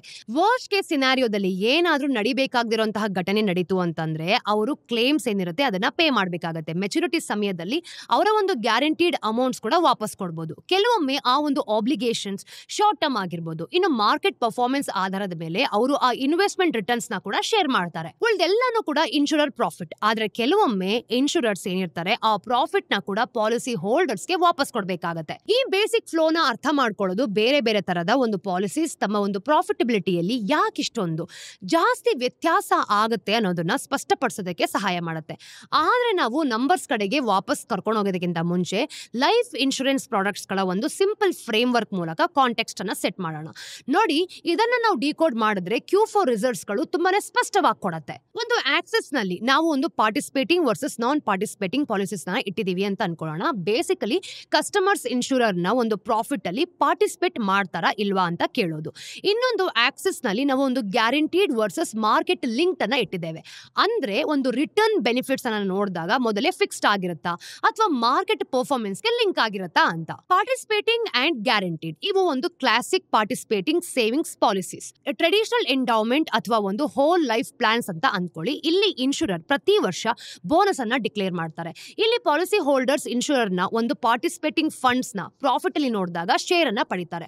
ಸಾಮಾನ್ಯವಾಗಿ ಸರ್ಪ್ಲಸ್ ನ ಬರೋಬ್ಬರಿ 90% ಪಾಲಿಸಿ ಹೋಲ್ಡರ್ಸ್ ಗೆ ಹೋಗುತ್ತೆ. ಕೇವಲ 10% ಶೇರ್ ಹೋಲ್ಡರ್ಸ್ಗೆ ಮಾತ್ರ ವಾಪಸ್ ಬರುತ್ತೆ. ಇಲ್ಲಿ ರಿಟರ್ನ್ಸ್ ಪಾರ್ಷಲಿ ಗ್ಯಾರಂಟಿಡ್ ಆಗಿರುತ್ತೆ ಅಂತ. ಆದ್ರೂ ಕೂಡ ಬೋನಸಸ್ ನಾವು ನೋಡಿದಾಗ ಇನ್ಶೂರರ್ ಪರ್ಫಾರ್ಮೆನ್ಸ್ ಮೇಲೆ ಡಿಪೆಂಡ್ ಆಗಿರುತ್ತೆ. ಈ ಪಾಲಿಸೀಸ್ ತಮ್ಮ ಒಂದು ಪ್ರಾಫಿಟ್ ಶೇರಿಂಗ್ ನೇಚರ್ ನಿಂದಾಗಿನೇ ಇನ್ಶೂರರ್ಸ್ಗೆ ಒಂದು ಮಾಡೆಸ್ಟ್ ಮಾರ್ಜಿನ್ಸ್ ಕೂಡ ತಗೊಬಂದು ಕೊಡುತ್ತೆ. ಪಾರ್ಟಿಸಿಪೇಟಿಂಗ್ ಅಂಡ್ ಮಾರ್ಕೆಟ್ ಲಿಂಕ್ಡ್ ಈ ಒಂದು ಕಾಂಬಿನೇಷನ್ ತುಂಬಾನೇ ರೇರ್. ಈ ಒಂದು ಪಾರ್ಟಿಸಿಪೇಟಿಂಗ್ ಮತ್ತೆ ಓಪನ್ಲಿ ಮಾರ್ಕೆಟ್ ಲಿಂಕ್ಡ್ ಎರಡೂ ಆಗಿರೋ ಒಂದು ವೆಲ್ ನಾನ್ ಪ್ರಾಡಕ್ಟ್ ಅಂತ ಹೇಳ್ಬೋದು. ಈ ಒಂದು ಕಾಂಬಿನೇಷನ್ ಏನಿದೆ ಅಲ್ವಾ, ಇದು ಪ್ರಾಕ್ಟಿಕಲ್ ಆಗಿ ಹೆಚ್ಚಾಗಿ ಖಾಲಿ ಅಂತ ಇಗ್ನೋರ್ ಮಾಡಬಹುದು. ನಾನ್ ಪಾರ್ಟಿಸಿಪೇಟಿಂಗ್ ಅಂಡ್ ಗ್ಯಾರಂಟಿಡ್ ಇದೊಂದು ದೊಡ್ಡ ಬಕೆಟ್. ಇದರಲ್ಲಿ ಮಾಡರ್ನ್ ಇನೋವೇಟಿವ್ ಪ್ರಾಡಕ್ಟ್ಸ್ ಇದ್ದೇ ಇರುತ್ತೆ. ಇಲ್ಲಿ ಪಾಲಿಸಿ ಹೋಲ್ಡರ್ ಯಾವುದೇ ಒಂದು ಸರ್ಪ್ಲಸ್ ಅಲ್ಲಿ ಶೇರ್ ಪಡೆಯೋದಿಲ್ಲ. ಇನ್ನು ಇನ್ಶೂರರ್ ಕಸ್ಟಮರ್ಸ್ಗೆ ಒಂದು ಫಿಕ್ಸ್ಡ್ ಬೆನಿಫಿಟ್ ಅನ್ನ ಪ್ರಾಮಿಸ್ ಮಾಡಿದ್ಮೇಲೆ ಎಲ್ಲಾ ಪ್ರಾಫಿಟ್ಸ್ ಅಥವಾ ಲಾಸಸ್ ಅನ್ನ ತಾನೇ ಇಟ್ಕೊಳ್ಳುತ್ತೆ. ಇದು ಗ್ಯಾರಂಟಿಡ್ ಆಗಿರೋದ್ರಿಂದ ಬೆನಿಫಿಟ್ಸ್ ಫಿಕ್ಸ್ಡ್ ಆಗಿರುತ್ತೆ ಕೂಡ, ಅಥವಾ ಕನಿಷ್ಠ ನಾವು ನೋಡ್ತಿದೀವಿ ಅಂದ್ರೂ ಕೂಡ ಮೊದಲೇ ಯಾವುದೋ ಫಾರ್ಮುಲಾ ಮೂಲಕ ಡಿಟರ್ಮಿನ್ ಖಂಡಿತವಾಗ್ಲೂ ಇವ್ರು ಮಾಡಿರೋದಿಲ್ಲ. ಅದಕ್ಕೆ ಏನಾಗುತ್ತೆ, ಮಾರ್ಕೆಟ್ ಜೊತೆಗೆ ಅವಾಗವಾಗ ಸ್ವಿಂಗ್ ಆಗೋದಿಲ್ಲ. ಹಲವಾರು ಒಂದು ಪಾಪ್ಯುಲರ್ ಈ ಒಂದು ಸೇವಿಂಗ್ಸ್ ಪ್ಲಾನ್ ಇಲ್ಲಿ ಬರುತ್ತೆ. ಇನ್ನು ಗ್ಯಾರಂಟಿಡ್ ರಿಟರ್ನ್ ಎಂಡೌಮೆಂಟ್ ನಾವು ನೋಡಿದಾಗ ಇದರ ಪ್ಲಾನ್ಸ್ ಮತ್ತೆ ಕ್ಯಾಶ್ ಬ್ಯಾಕ್ ಪ್ಲಾನ್ಸ್ ಎಲ್ಲನೂ ಕೂಡ ಇಲ್ಲಿ ಪ್ರೀಮಿಯಮ್ಸ್ ಅನ್ನ ಕೊಟ್ಟು ಮೆಚುರಿಟಿ ಸಮಯದಲ್ಲಿ ನಿಮ್ಗೆ ನಿಖರವಾಗಿ ಏನ್ ಸಿಗುತ್ತೆ ಅಂತ ಇಲ್ಲಿ ಗೊತ್ತಾಗುತ್ತೆ ನೋಡಿ. ಇದರಲ್ಲಿ ಆನ್ಯೂಟೀಸ್ ನಾವು ನೋಡಿದಾಗ ಅಂದ್ರೆ ಫಿಕ್ಸ್ಡ್ ಪೆನ್ಷನ್ಸ್ ಕೊಡುವಂತದ್ದು, ಹಾಗೇನೆ ಒಂದು ಪ್ಯೂರ್ ಟರ್ಮ್ ಇನ್ಶೂರೆನ್ಸ್ ಪ್ಲಾನ್ಸ್ ಕೂಡ ಸೇರ್ಕೊಂಡಿರುತ್ತೆ. ಇನ್ನು ಇನ್ಶೂರರ್ಗೆ ಈ ಒಂದು ಕ್ವಾಡ್ರಂಟ್ ಪರ್ ಪಾಲಿಸಿ ಬೇಸಿಸ್ ಮೇಲೆ ಟಿಪಿಕಲಿ ಅತಿ ಹೆಚ್ಚು ಪ್ರಾಫಿಟ್ ಸಿಗುತ್ತೆ ಗೊತ್ತಾ. ಅವರು ಇನ್ವೆಸ್ಟ್ಮೆಂಟ್ ರಿಸ್ಕ್ ಹೊರ ಇರೋದ್ರಿಂದ ಅವ್ರಿಗೆ ಹೆಲ್ದಿ ಮಾರ್ಜಿನ್ ಪ್ರೈಸ್ ಮಾಡೋದಕ್ಕೆ ಫ್ರೀಡಮ್ ಕೂಡ ಇರುತ್ತೆ. ನಾನ್ ಪಾರ್ಟಿಸಿಪೇಟಿಂಗ್ ಅಂಡ್ ಮಾರ್ಕೆಟ್ ಲಿಂಕ್ಡ್ ಇಲ್ಲಿ ನೀವು ಯೂನಿಟ್ ಲಿಂಕ್ಡ್ ಇನ್ಶೂರೆನ್ಸ್ ಪ್ಲಾನ್ಸ್ ಯುಲಿಪ್ಸ್ ಅಂತ ಹೇಳ್ತೀವಿ. ಇದನ್ನ ನೀವು ನೋಡಿದಾಗ ಇನ್ಶೂರರ್ಸ್ ಪ್ರಾಫಿಟ್ ಅಲ್ಲಿ ಶೇರ್ ಕೊಂಡ್ಕೊಂಡಿರ್ತಾರೆ ನೋಡಿ. ಇಲ್ಲಿ ನಮಗೆ ಶೇರ್ ಕೊಡದೇ ಇದ್ರೂ ಕೂಡ ಇದು ಮಾರ್ಕೆಟ್ಗೆ ಲಿಂಕ್ಡ್ ಆಗಿರುತ್ತೆ. ಇನ್ನು ಪಾಲಿಸಿಯ ವ್ಯಾಲ್ಯೂ ಕಸ್ಟಮರ್ ಚೂಸ್ ಮಾಡಿದ ಒಂದು ಅಂಡರ್ಲೈಯಿಂಗ್ ಇನ್ವೆಸ್ಟ್ಮೆಂಟ್ ಫಂಡ್ಸ್ಗೆ ಕಟ್ಟಿ ಹಾಕಲಾಗಿರುತ್ತೆ ಅಂತ ಹೇಳ್ಬೋದು. ಬೇಸಿಕ್ಲಿ ಯುಲಿಪ್ಸ್ ಅಂದ್ರೆ ಲೈಫ್ ಕವರ್ ವ್ರಾಪರ್ ಇರೋ ಒಂದು ಇನ್ವೆಸ್ಟ್ಮೆಂಟ್ ಪ್ರಾಡಕ್ಟ್ ಅಂತ. ಇನ್ಶೂರರ್ಸ್ಗೆ ಇದು ಸಾಮಾನ್ಯವಾಗಿ ಲೋಯೆಸ್ಟ್ ಮಾರ್ಜಿನ್ ಪ್ರಾಡಕ್ಟ್ಸ್ ಅನ್ನ ತಗೊಂಡ್ಕೊಡುತ್ತೆ. ಯಾಕೆ ಅಂತಂದ್ರೆ ಇನ್ಶೂರರ್ನ ಒಂದು ರೋಲ್ ಇಲ್ಲಿ ಹೆಚ್ಚು ಅಡ್ಮಿನಿಸ್ಟ್ರೇಟಿವ್ ಆಗಿರುತ್ತೆ. ಅದಕ್ಕೆ ಹಾಗೆ ಅವರು ಒಂದು ದೊಡ್ಡ ಸ್ಪ್ರೆಡ್ಸ್ ಪ್ರೈಸ್ ಮಾಡಲೇಬೇಕಾಗಿಲ್ಲ. ಇಲ್ಲಿ ಅಪ್ಸೈಡ್ ಏನು ಅಂತಂದ್ರೆ ಯುಲಿಪ್ಸ್ ಒಂದು ವಾಲ್ಯೂಮ್ ಡ್ರೈವ್ ಮಾಡಬಹುದು. ಇನ್ನು ಈ ಒಂದು ಬುಲ್ ಮಾರ್ಕೆಟ್ ಅಂತ ನಾವು ನೋಡಿದಾಗ ವಿಶೇಷವಾಗಿ ಹಾಟ್ ಕೇಕ್ ತರ ಇದು ಮಾರಾಟ ಆಗತ್ತೆ. ಆದ್ರೆ ಡೌನ್ ಸೈಡ್ ಒಂದು ತಿನ್ ಮಾರ್ಜಿನ್ ಜೊತೆಗೆ ನಾವು ನೋಡಿದಾಗ ಅವುಗಳ ಒಂದು ವಾಲಿಟಿಲಿಟಿ, ಈ ಒಂದು ಸ್ಟಾಕ್ ಮಾರ್ಕೆಟ್ ಕುಸಿದೋಯ್ತು ಅಂತಂದ್ರೆ ಅಥವಾ ಇನ್ವೆಸ್ಟರ್ಸ್ ಕೂಡ ತುಂಬಾ ಎಚ್ಚರಿಕೆಗಾಗಿದ್ರೆ ಯುಲಿಪ್ ಸೇಲ್ಸ್ ಬೇಗನೆ ಕಡಿಮೆ ಆಗಿ ಗ್ರೋತ್ಗೆ ಹೊಡೆತ ಬೀಳ್ಬೋದು. ಗ್ಯಾರಂಟಿಡ್ ನಾನ್ ಪವರ್ ಪ್ರಾಡಕ್ಟ್ಸ್ ಅಂತ ಹೇಳ್ತೀವಿ. ಇನ್ಶೂರರ್ಸ್ ಇದನ್ನ ಮಾರಾಟ ಮಾಡೋದಕ್ಕೆ ಇಷ್ಟಪಡ್ತಾರೆ. ಯಾಕೆ ಅಂದ್ರೆ ಅವರು ಪ್ರೈಸಿಂಗ್ ಮತ್ತೆ ಗೇನ್ಸ್ ಮೇಲೆ ಪೂರ್ತಿ ಕಂಟ್ರೋಲ್ ಇಟ್ಕೊಂಡಿರ್ತಾರೆ. ಅವರು ತಮಗೆ ಒಂದು ಪೂರೈಸಕ್ಕಾಗದೇ ಇರುವಂತ ಹಾಗೂ ಸಾಧ್ಯವಿರೋ ಒಂದು ರಿಟರ್ನ್ ಅಥವಾ ಬೆನಿಫಿಟ್ ಪ್ರಾಮಿಸ್ ಮಾಡ್ತಾರೆ ಕೂಡ. ಮತ್ತೆ ಅವ್ರು ಏನ್ ಮಾಡ್ತಾರೆ, ಇನ್ವೆಸ್ಟ್ಮೆಂಟ್ಸ್ ನ ಚೆನ್ನಾಗಿ ಮ್ಯಾನೇಜ್ ಮಾಡಿದ್ರೆ ಯಾವುದೇ ಒಂದು ಎಕ್ಸ್ಟ್ರಾ ರಿಟರ್ನ್ಸ್ ಅವರದ್ದೇ ಕೂಡ ಆಗಿರುತ್ತೆ. ಇನ್ನು ಇಂಡಸ್ಟ್ರಿಯಾದ್ಯಂತ ನಾವು ನೋಡಿದಾಗ ಈ Q4 ರಿಸಲ್ಟ್ಸ್ ಅಲ್ಲಿ ನೀವು ಎಲ್ಲೇ ನೋಡಿ ಈ ಒಂದು VNB ಮಾರ್ಜಿನ್ಸ್ ಎಕ್ಸ್ಪ್ಯಾಂಡ್ ಆಗಿರೋದನ್ನ ನೋಡಿದ್ರು ಕೂಡ ಅದು ಹೆಚ್ಚಾಗಿ ಈ ಒಂದು ಹೈ ಮಾರ್ಜಿನ್ ಒಂದು ನಾನ್ ಪಾರ್ ಪ್ರಾಡಕ್ಟ್ಸ್ ಗಳವನ್ನ ಶೇರ್ ಹೆಚ್ಚಾಗಿರೋದ್ರಿಂದನೇ ನಡೆಯೋದು. ಮಾರ್ಕೆಟ್ ಲಿಂಕ್ಡ್ ULIP ಪ್ರಾಡಕ್ಟ್ಸ್ ನಾವು ನೋಡಿದಾಗ ಯುಲಿಪ್ಸ್ ಒಂದು ತುಂಬಾ ಕಡ್ಡಾಯವಾಗಿ ಅಂದ್ರೆ ಇಲ್ಲಿ ಏನ್ ನೋಡ್ತೀವಿ ಗೊತ್ತಾ, ಡಬಲ್ ಎಡ್ಜ್ ಸ್ವಾಡ್ ಆಗಿ ನಾವು ನೋಡ್ತೀವಿ. ಹೀಗೇನೆ ಒಂದು ಬುಲ್ ಮಾರ್ಕೆಟ್ಸ್ ಅಲ್ಲಿ ಯುಲಿಪ್ ಸೇಲ್ಸ್ ನಾವು ನೋಡಿದಾಗ ತುಂಬಾ ಕ್ರೇಜಿಯಾಗಿ ಬೂಸ್ಟ್ ಮಾಡಬಹುದು. ಯಾಕೆ ಅಂತಂದ್ರೆ ಮಾರ್ಕೆಟ್ಸ್ ಬೂಮಿಂಗ್ ಆಗಿದ್ದಾಗ ಕಸ್ಟಮರ್ಸ್ ಇನ್ವೆಸ್ಟ್ ಮಾಡೋದಕ್ಕೆ ಮುಗಿ ಬೀಳ್ತಾರೆ ಅಲ್ವಾ. ಅವರು ಆಗ ಏನ್ ಮಾಡ್ತಾರೆ, ಇನ್ಶೂರರ್ನ ಒಂದು ಕ್ಯಾಪಿಟಲ್ ಅಷ್ಟೊಂದಾಗಿ ಸ್ಟ್ರೈನ್ ಕೂಡ ಮಾಡೋದಿಲ್ಲ. ಯಾಕೆ ಅಂದ್ರೆ ಇನ್ವೆಸ್ಟ್ಮೆಂಟ್ ರಿಸ್ಕ್ ಏನಿರುತ್ತೆ ಅಲ್ವಾ, ಬೇಸಿಕಲಿ ಕಸ್ಟಮರ್ ಮೇಲಿರುತ್ತೆ. ಆದ್ರೆ ಅವು ಒಂದು ತಿನ್ ಮಾರ್ಜಿನ್ಸ್ ಅನ್ನು ಕೂಡ ಕೊಡುತ್ತೆ. ಇನ್ಶೂರರ್ಸ್ ಕೇವಲ ಒಂದು ಸಣ್ಣ ಫೀಸ್ ಗಳನ್ನ ತಗೊಳ್ತಾರೆ ಅಷ್ಟೇ. ಅವು ಅನ್ಸರ್ಟನಿಟಿ ಕೂಡ ತಲುಪತ್ತೆ. ಯಾಕೆ ಅಂತಂದ್ರೆ ಸೇಲ್ಸ್ ಮಾರ್ಕೆಟ್ ಸೆಂಟಿಮೆಂಟ್ ಜೊತೆ ಸ್ವಿಂಗ್ ಆಗ್ಬೋದು. ಈ ಒಂದು ಡೈನಾಮಿಕ್ಸ್ ನಾವು ಇತ್ತೀಚೆಗೆ ಆಕ್ಷನ್ ಅಲ್ಲಿ ನೋಡಿದೀವಿ. ಕಂಪನಿಗಳು ಯುಲಿಪ್ಸ್ ಮೇಲೆ ರಿಲೇ ಆಗಿರುತ್ತೆ ಕೂಡ, ಆದ್ರೆ ಅವರ ಮಾರ್ಜಿನ್ಸ್ ಮೇಲೆ ಮಾಸಿವ್ ಪ್ರೆಷರ್ ಅನ್ನ ಹಾಕ್ತಿತ್ತು. ಒಂದು ಕೇಸ್ ಪಾಯಿಂಟ್ ಅಲ್ಲಿ ನಾವು ನೋಡಿದಾಗ ICICI ಪ್ರುಡೆನ್ಷಿಯಲ್ ನ VNB ಮಾರ್ಜಿನ್ ಒಂದೇ ವರ್ಷದಲ್ಲಿ 32% ಇಂದ 24.6% ಇಳಿದೋಯ್ತು. ಆಗ ಅವರ ಬಿಸ್ನೆಸ್ ಅಲ್ಲಿ ಯುಲಿಪ್ಸ್ ಗಳ ಶೇರ್ 36% ಇಂದ 43% ಜಂಪ್ ಆಗಿತ್ತು. ಸಿಂಪಲ್ ಆಗಿ ಹೇಳಬೇಕು ಅಂತಂದ್ರೆ ಪ್ರಾಡಕ್ಟ್ ಮಿಕ್ಸ್ಡ್ ಅಂತಂದ್ರೆ ನಾವು ಪ್ರತಿಯೊಂದು ಟೈಪ್ಸ್ ನ ಎಷ್ಟು ಮಾರಾಟ ಮಾಡ್ತೀವಿ ಅನ್ನೋದು ನಾವು ಮೊದಲು ಮಾತಾಡಿದ ಮೆಟ್ರಿಕ್ಸ್ ಗಳ ಮೇಲೆ ನೇರವಾಗಿ ಪರಿಣಾಮ ಬೀಳುತ್ತೆ. ಈ ಫ್ರೇಮ್ ವರ್ಕ್ ಕೇವಲ ಥಿಯರಿ ಮಾತ್ರ ಅಲ್ಲ, ಇದು Q4 FY25 ರಿಯಲ್ ನಂಬರ್ಸ್ ಅಲ್ಲೂ ಕೂಡ ಪ್ಲೇ ಔಟ್ ಆಗಿದೆ. ಅದನ್ನೇ ನಾವು ಮುಂದೆ ನೋಡೋಣ. LIC ನೋಡಿ, ಟ್ರೆಡಿಷನಲಿ ಹೆಚ್ಚಾಗಿ ಪಾರ್ಟಿಸಿಪೇಟಿಂಗ್ ಪಾಲಿಸೀಸ್ ಇಲ್ಲಿ ವಿತ್ ಪ್ರಾಫಿಟ್ಸ್ ಮಾರಾಟ ಮಾಡಿದಂತ ಒಂದು ಜಾಯಿಂಟ್ ಕಂಪನಿ ಅಂತ ಹೇಳ್ಬೋದು. ಅದು ಪಾಲಿಸಿ ಹೋಲ್ಡರ್ಸ್ಗೆ ಒಳ್ಳೇದು, ಆದ್ರೆ ಶೇರ್ ಹೋಲ್ಡರ್ ಮಾರ್ಜಿನ್ಸ್ಗೆ ಅಷ್ಟೇನು ಕೂಡ ಒಳ್ಳೇದಲ್ಲ. LICಯ VNB ಮಾರ್ಜಿನ್ ನಾವು ನೋಡಿದಾಗ 18.7% ಇನ್ನೂ ಲೋವೆಸ್ಟ್ ಆಗಿದೆ. ಇದಕ್ಕೆ ಕಾರಣ ಅಂತಂದ್ರೆ ಅವರ ಪ್ರಾಡಕ್ಟ್ ಮಿಕ್ಸ್ ನಲ್ಲಿ ಈ ಒಂದು ಲೋವರ್ ಮಾರ್ಜಿನ್ ಪಾರ್ಟಿಸಿಪೇಟಿಂಗ್ ಪ್ಲಾನ್ಸ್ ಗಳ ಒಂದು ಡಾಮಿನೇಟ್ ಆಗಿರೋದು.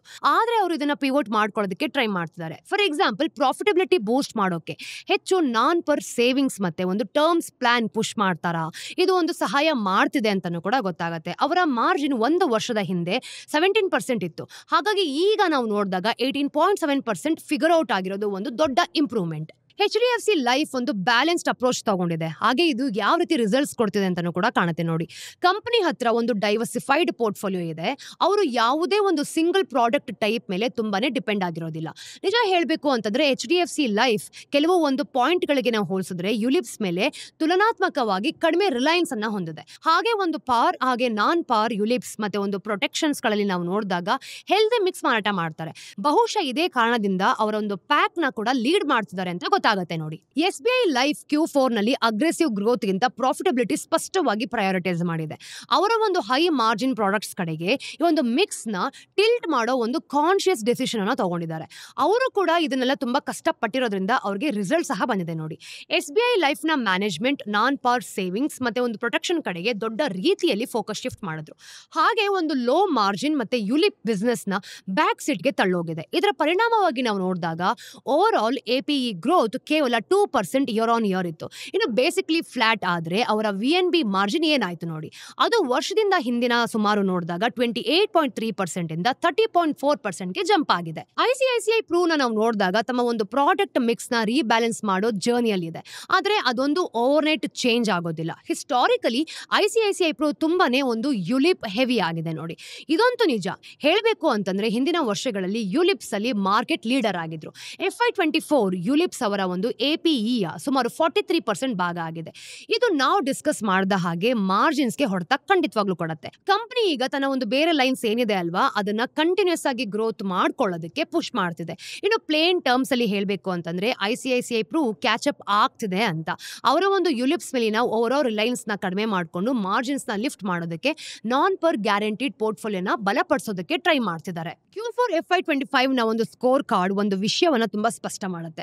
ನೀವು ಒಂದು ಅಂಡರ್ಲೈಯಿಂಗ್ ವಿಷಯಗಳನ್ನ ಅರ್ಥ ಮಾಡ್ಕೊಳ್ಳದೆ ಕೇವಲ APE ಅಥವಾ ಒಂದು ಪ್ರಾಫಿಟ್ ಗ್ರೋತ್ ಇಂದ ಒಬ್ಬ ಇನ್ಶೂರರ್ನ ಪರ್ಫಾರ್ಮೆನ್ಸ್ ನ ಜಡ್ಜ್ ಮಾಡೋದಕ್ಕೆ ಖಂಡಿತವಾಗ್ಲೂ ಕೂಡ ಸಾಧ್ಯ ಇಲ್ಲ. ಈ ಕ್ವಾರ್ಟರ್ ಅಲ್ಲಿ ಲೈಫ್ ಇನ್ಶೂರರ್ಸ್ ಗಳ ರಿಸಲ್ಟ್ಸ್ ನೋಡಿದಾಗ ರಿಯಲ್ ಸ್ಟೋರಿ ನಿಜವಾಗ್ಲೂ ಕೂಡ ಪ್ರತಿಯೊಂದು ಕಂಪನಿ ಡಿಪ್ಲಾಯ್ ಮಾಡಿದ ಪ್ರಾಡಕ್ಟ್ ಸ್ಟ್ರಾಟಜಿಯಲ್ಲಿ ಇದೆ ಅಂತ ಗೊತ್ತಾಗುತ್ತೆ. ಪ್ರಾಡಕ್ಟ್ ಮಿಕ್ಸ್ ಅಲ್ಲಿನ ಒಂದು ಶಿಫ್ಟ್ಗಳು ಇನ್ಶೂರರ್ಸ್ ನ ಪ್ರಾಫಿಟಬಿಲಿಟಿಯನ್ನ ಹೇಗೆ ಒಂದು ಇಂಪ್ಯಾಕ್ಟ್ ಮಾಡುತ್ತೆ ಅನ್ನೋದನ್ನ ಈ ಕ್ವಾರ್ಟರ್ ಹೈಲೈಟ್ ಮಾಡ್ತಿದೆ. ಇನ್ನು ಒಂದು ಸ್ಮಾರ್ಟ್ ಪಿವೋಟ್ಸ್ ಮಾರ್ಜಿನ್ಸ್ ನ ಎನೌನ್ಸ್ ಮಾಡುತ್ತೆ ಅಂತ ಕೂಡ. ಹಾಗೇನೆ ಒಂದು ಲೋ ಮಾರ್ಜಿನ್ ಸೆಗ್ಮೆಂಟ್ಸ್ ಅಲ್ಲಿ ವಾಲ್ಯೂಮ್ ಹಿಂದೆ ಬಿದ್ದ ಹಾಗೆ ಪ್ರಾಫಿಟಬಿಲಿಟಿ ಕೂಡ ಕೆಳಗಡೆ ಹೋಗುತ್ತೆ. ಸ್ನೇಹಿತರೆ, ಇದಷ್ಟು ಇವತ್ತಿನ ಸ್ಟೋರೀಸ್ ನ ಅಪ್ಡೇಟ್ ಟಿಡ್ಬಿಟ್ಸ್ ಏನು ಅಂತ ನೋಡ್ಕೊಂಬರೋಣ. ನಂಬರ್ 1, ಮಾರುತಿ ಸುಜುಕಿ ನಿನ್ನೆ ಅಂದ್ರೆ ಸೋಮವಾರ ಹೇಳಿದ ಪ್ರಕಾರ ಚೈನಾ ರೇರ್ ಅರ್ತ್ ಮ್ಯಾಗ್ನೆಟ್ಸ್ ಮೇಲೆ ಹಾಕಿರೋ ಈ ಒಂದು ಎಕ್ಸ್ಪೋರ್ಟ್ಸ್ ರಿಸ್ಟ್ರಿಕ್ಷನ್ಸ್ ಏನಿದೆ, ಇದರಿಂದ ಸದ್ಯಕ್ಕೆ ತಕ್ಷಣದ ಪ್ರೊಡಕ್ಷನ್ ಈ ಒಂದು ಇಂಪ್ಯಾಕ್ಟ್ ಏನೂ ಆಗಿಲ್ಲ. ಆದ್ರೆ ವಿಷಯದ ಬಗ್ಗೆ ಗವರ್ಮೆಂಟ್ ಜೊತೆ ಆನ್ ಗೋಯಿಂಗ್ ಡಿಸ್ಕಷನ್ ನಡೀತಿದೆ ಅಂತ ಒಪ್ಕೊಂಡಿದ್ದಾರೆ. ಇನ್ನು rare earth magnets electric vehicles ಮತ್ತೆ ಬೇರೆ ಆಟೋಮೇಟಿವ್ ಸಿಸ್ಟಮ್ ಅಲ್ಲಿ ಬಳಸೋದು ಒಂದು ಕ್ರಿಟಿಕಲ್ ಕಾಂಪೊನೆಂಟ್.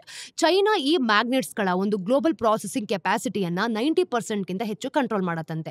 ಇತ್ತೀಚೆಗೆ ಚೈನಾ ಮ್ಯಾಂಡೇಟರಿ ಇಂಪೋರ್ಟ್ ಪರ್ಮಿಟ್ಸ್ ಮತ್ತೆ ಒಂದು ಎಂಡ್ ಯೂಸ್ ಡಿಕ್ಲರೇಷನ್ಸ್ ಏನಿದೆ ಇದನ್ನೆಲ್ಲ ಸೇರ್ಕೊಂಡಿರೋ ಹಾಗೆ ಹೆಚ್ಚು ತುಂಬಾ ಕಠಿಣವಾದ ಎಕ್ಸ್ಪೋರ್ಟ್ ರೆಗ್ಯುಲೇಷನ್ಸ್ ಅನ್ನ ಜಾರಿಗೆ ತಗೊಂಡ್ಕೊಟ್ಟಿದೆ. ಇನ್ನು ಇಂಡಸ್ಟ್ರಿ ಸೋರ್ಸಸ್ ರಿಯೂಟರ್ಸ್ಗೆ ತಿಳಿಸೋ ಪ್ರಕಾರ ಈ ಸಮಸ್ಯೆ ಮುಂದುವರೆದ್ರೆ ಮಾರುತಿ ಈ ತಿಂಗಳ ಆರಂಭದಲ್ಲೇ ಒಂದು ಕಾರ್ ಮಾಡೆಲ್ ನ ಪ್ರೊಡಕ್ಷನ್ ನಿಲ್ಲಿಸಬೇಕಾಗಬಹುದು ಅನ್ನೋದು ಕೂಡ ಗೊತ್ತಾಗತ್ತೆ ನೋಡಿ. ಒಟ್ಟಲ್ಲಿ ಆಟೋ ಮ್ಯಾನುಫ್ಯಾಕ್ಚರರ್ಸ್ ಈಗಾಗಲೇ ಗವರ್ಮೆಂಟ್ಗೆ ಎಚ್ಚರಿಸಿದ್ದಾರೆ. ಏನು ಅಂತಂದ್ರೆ ಮೇ ತಿಂಗಳ ಕೊನೆಯಷ್ಟರಲ್ಲಿ ಈ ಒಂದು ಕಾಂಪೊನೆಂಟ್ ಏನಿದೆ ಅಲ್ವಾ, ಇದನ್ನ ತುಂಬಾ ಇನ್ವೆಂಟ್ರೀಸ್ ಖಾಲಿ ಆಗಬಹುದು ಅಂತ. ಇದರಿಂದ ಇಡೀ ಸೆಕ್ಟರ್ ನಲ್ಲಿ ಪ್ರೊಡಕ್ಷನ್ ಹಾಲ್ಟ್ ಆಗೋ ಸಾಧ್ಯತೆ ಇದ್ದೇ ಇರುತ್ತೆ. ಇನ್ನು ಮಾರುತಿ ತನಗೆ ಬೇಕಾದ ಇಂಪೋರ್ಟ್ ಅಪ್ಲಿಕೇಶನ್ ಸಬ್ಮಿಟ್ ಮಾಡಿದೆ. ಆದ್ರೆ ಈ ಒಂದು ಸ್ಪೆಸಿಫಿಕ್ ಪ್ರೊಡಕ್ಷನ್ ಟೈಮ್ ಲೈನ್ಸ್ ನೋಡಿದಾಗ ಅಪ್ರೂವಲ್ಸ್ ಮೇಲೆ ಡಿಪೆಂಡ್ ಆಗಿರುತ್ತೆ ಕೂಡ ಅಂತ ಹೇಳ್ಬೋದು. ಈ ಒಂದು ಅನ್ಸರ್ಟಿನಿಟಿ ಮಧ್ಯನೂ ಕೂಡ ಕಂಪನಿ ತಮ್ಮ ಒಂದು ಅಪ್ಕಮಿಂಗ್ ಎಲೆಕ್ಟ್ರಿಕ್ SUV ಈ ವಿಟಾರದ ಲಾಂಚ್ ಮೇಲೆ ಸದ್ಯಕ್ಕೆ ಯಾವುದೇ ಪರಿಣಾಮ ಬೀಳಲ್ಲ ಅಂತಾನೂ ಕೂಡ ಕನ್ಫರ್ಮ್ ಮಾಡಿದೆ ನೋಡಿ. ಎರಡನೇದು, GAIL ಇಂಡಿಯಾ ಲಿಮಿಟೆಡ್ ಈಗಾಗಲೇ ಭಾರತದ ಕಡೆಗೆ ದಾರಿಯಲ್ಲಿರೋ ಒಂದು ಲಿಕ್ವಿಫೈಡ್ ನ್ಯಾಚುರಲ್ ಗ್ಯಾಸ್ ಕಾರ್ಗೋ ಒಂದನ್ನ ರೀಸೇಲ್ ಮಾಡೋದಕ್ಕೆ ಒಂದು ಪ್ರಾಂಪ್ಟ್ ಟೆಂಡರ್ ಅನ್ನ ತಗೊಂಡ್ಕೊಟ್ಟಿದೆ. ಇದಕ್ಕೆ ಕಾರಣ ಅಂತಂದ್ರೆ ಎಕ್ಸ್ಪೆಕ್ಟೇಷನ್ಸ್ ಗಿಂತ ಕಡಿಮೆ ಟೆಂಪರೇಚರ್ ಮತ್ತೆ ಸಾಕಷ್ಟು ಇನ್ವೆಂಟ್ರೀಸ್ ಇರೋದ್ರಿಂದ ಡೊಮೆಸ್ಟಿಕ್ ಡಿಮ್ಯಾಂಡ್ ಕಡಿಮೆ ಆಗಿರೋದು. ಇನ್ನು ಗ್ರೇಸ್ ಎಮಿಲಿಯಾ ಅನ್ನೋ ಒಂದು ಹಡಗಿನಲ್ಲಿರೋ ಈ ಒಂದು ಕಾರ್ಗೋ ಕಳೆದ ತಿಂಗಳು ಮೇ 10ರಂದು USA ಅಂದ ಒಂದು ಕೋ ಪಾಯಿಂಟ್ ಅಲ್ಲಿ ಲೋಡ್ ಆಗಿತ್ತು ಕೂಡ. ಇನ್ನು ಬರೋ ವಾರ ಜೂನ್ 11ರಂದು ಡಹೇಜ್ ಟರ್ಮಿನಲ್ಗೆ ಬರೋ ಶೆಡ್ಯೂಲ್ ಕೂಡ ಇತ್ತು. ಆದ್ರೆ ಈ ಒಂದು ಬ್ಲೂಮ್ಬರ್ಗ್ ಶಿಪ್ ಟ್ರ್ಯಾಕಿಂಗ್ ಡೇಟಾ ಪ್ರಕಾರ ಈ ವೆಸಲ್ ನಿನ್ನೆ ಅಂದ್ರೆ ಸೋಮವಾರ ರಿಯೂನಿಯನ್ ಐಲ್ಯಾಂಡ್ ಹತ್ರ ಯೂಟರ್ನ್ ಅನ್ನ ಹೊಡೆದುಕೊಂಡಿದೆ. ಇದನ್ನ ಈಗ ನಾವು ನೋಡಿದಾಗ ಯುರೋಪ್ ಅಥವಾ ಮಿಡಲ್ ಈಸ್ಟ್ ನ ಬೈಯರ್ಸ್ಗೆ ಆಫರ್ ಮಾಡಲಾಗ್ತಿದೆ ಅಂತ. ಈ ಟೆಂಡರ್ಸ್ಗೆ ಬಿಡ್ಸ್ ನಾವು ನೋಡಿದಾಗ ನಾಳೆ ಅಂದ್ರೆ ವೆಡ್ನೆಸ್ಡೇ ಜೂನ್ 4 ಸಲ್ಲಿಸಬೇಕು. ಈ ತರದ ಕ್ರಮವನ್ನ ನಾವು ನೋಡಿದಾಗ ಅನ್ಯೂಶುವಲ್ ಅನ್ಸುತ್ತೆ.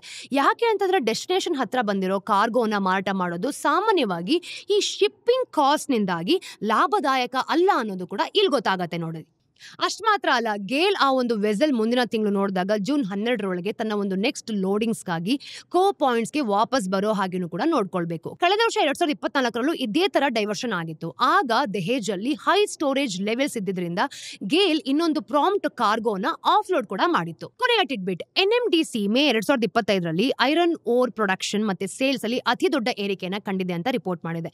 ಕಳೆದ ವರ್ಷ ಮೇ ತಿಂಗಳಲ್ಲಿ 2.34 ಮಿಲಿಯನ್ ಟನ್ಸ್ ಇದ್ದ ಪ್ರೊಡಕ್ಷನ್ ಈ ಸಲ 89% ಹೆಚ್ಚಾಗಿ 4.43 MT ತಲುಪಿದೆ.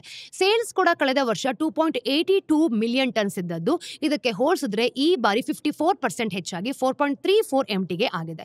ಏಪ್ರಿಲ್ ತಿಂಗಳಲ್ಲಿ ಸ್ಟೋರೇಜ್ ಪರ್ಫಾರ್ಮೆನ್ಸ್ ಇತ್ತು, ಹಾಗಾಗಿ FY26ಗೆ ಶುರುವಾದ ಕಂಪನಿಗೆ ರೋಬೋಸ್ಟ್ ಆಗಿದೆ ಅಂತ ಹೇಳ್ಬೋದು. NMDCಯ ಚೇರ್ಮನ್ ಅಂಡ್ ಮ್ಯಾನೇಜಿಂಗ್ ಡೈರೆಕ್ಟರ್ ಆದ ಈ ಒಂದು ಅಮಿತ್ವಾ ಮುಖರ್ಜಿ ಹೇಳಿರೋ ಪ್ರಕಾರ ಕಂಪನಿ ಗ್ರೋತ್ ನ ಒಂದು ಆಕ್ಸಿಲರೇಟ್ ಮಾಡೋದು ಮತ್ತೆ ಸ್ಮಾರ್ಟ್ ಟೆಕ್ನಾಲಜೀಸ್ ಗಳನ್ನ ಅಳವಡಿಸಿಕೊಳ್ಳೋದ್ರ ಮೇಲೆ ಫೋಕಸ್ ಮಾಡ್ತಿದೆ. 2030 ಹೊತ್ತಿಗೆ ತಮ್ಮ ಒಂದು ಪ್ರೊಡಕ್ಷನ್ ಕೆಪಾಸಿಟಿಯನ್ನ ಡಬಲ್ ಮಾಡಿಕೊಂಡು 100 ಮಿಲಿಯನ್ ಟನ್ಸ್ ತಲುಪುವಂತ ಗುರಿಯನ್ನ NMDC ಹೊಂದ್ಕೊಂಡಿದೆ ನೋಡಿ. ಈ ಒಂದು ಎಕ್ಸ್ಪಾನ್ಷನ್ಗೆ ಸಪೋರ್ಟ್ ಮಾಡೋದಕ್ಕೆ company slurry pipelines, beneficiation facilities ಮತ್ತೆ ದೊಡ್ಡದಾದ ಈ ಒಂದು ಸ್ಟಾಕಿ ಯಾರ್ಡ್ ನೆಟ್ವರ್ಕ್ ನಲ್ಲಿ ಇನ್ವೆಸ್ಟ್ ಮಾಡ್ತಾ ಇದೆ ನೋಡಿ. ಸ್ನೇಹಿತರೆ, ಇದಷ್ಟು ಝೀರೋದ ಮಾರ್ಕೆಟ್ಸ್ ನ ಡೈಲಿ ಬ್ರೀಫ್ ನ ಅಪ್ಡೇಟ್. ಮತ್ತಷ್ಟು ಅಪ್ಡೇಟ್ಸ್ ಒಂದಿಗೆ ನಾನು ನಿಮಗೆ ಮುಂದಿನ ವಿಡಿಯೋಲಿ ಸಿಗ್ತೀನಿ. Till then take care.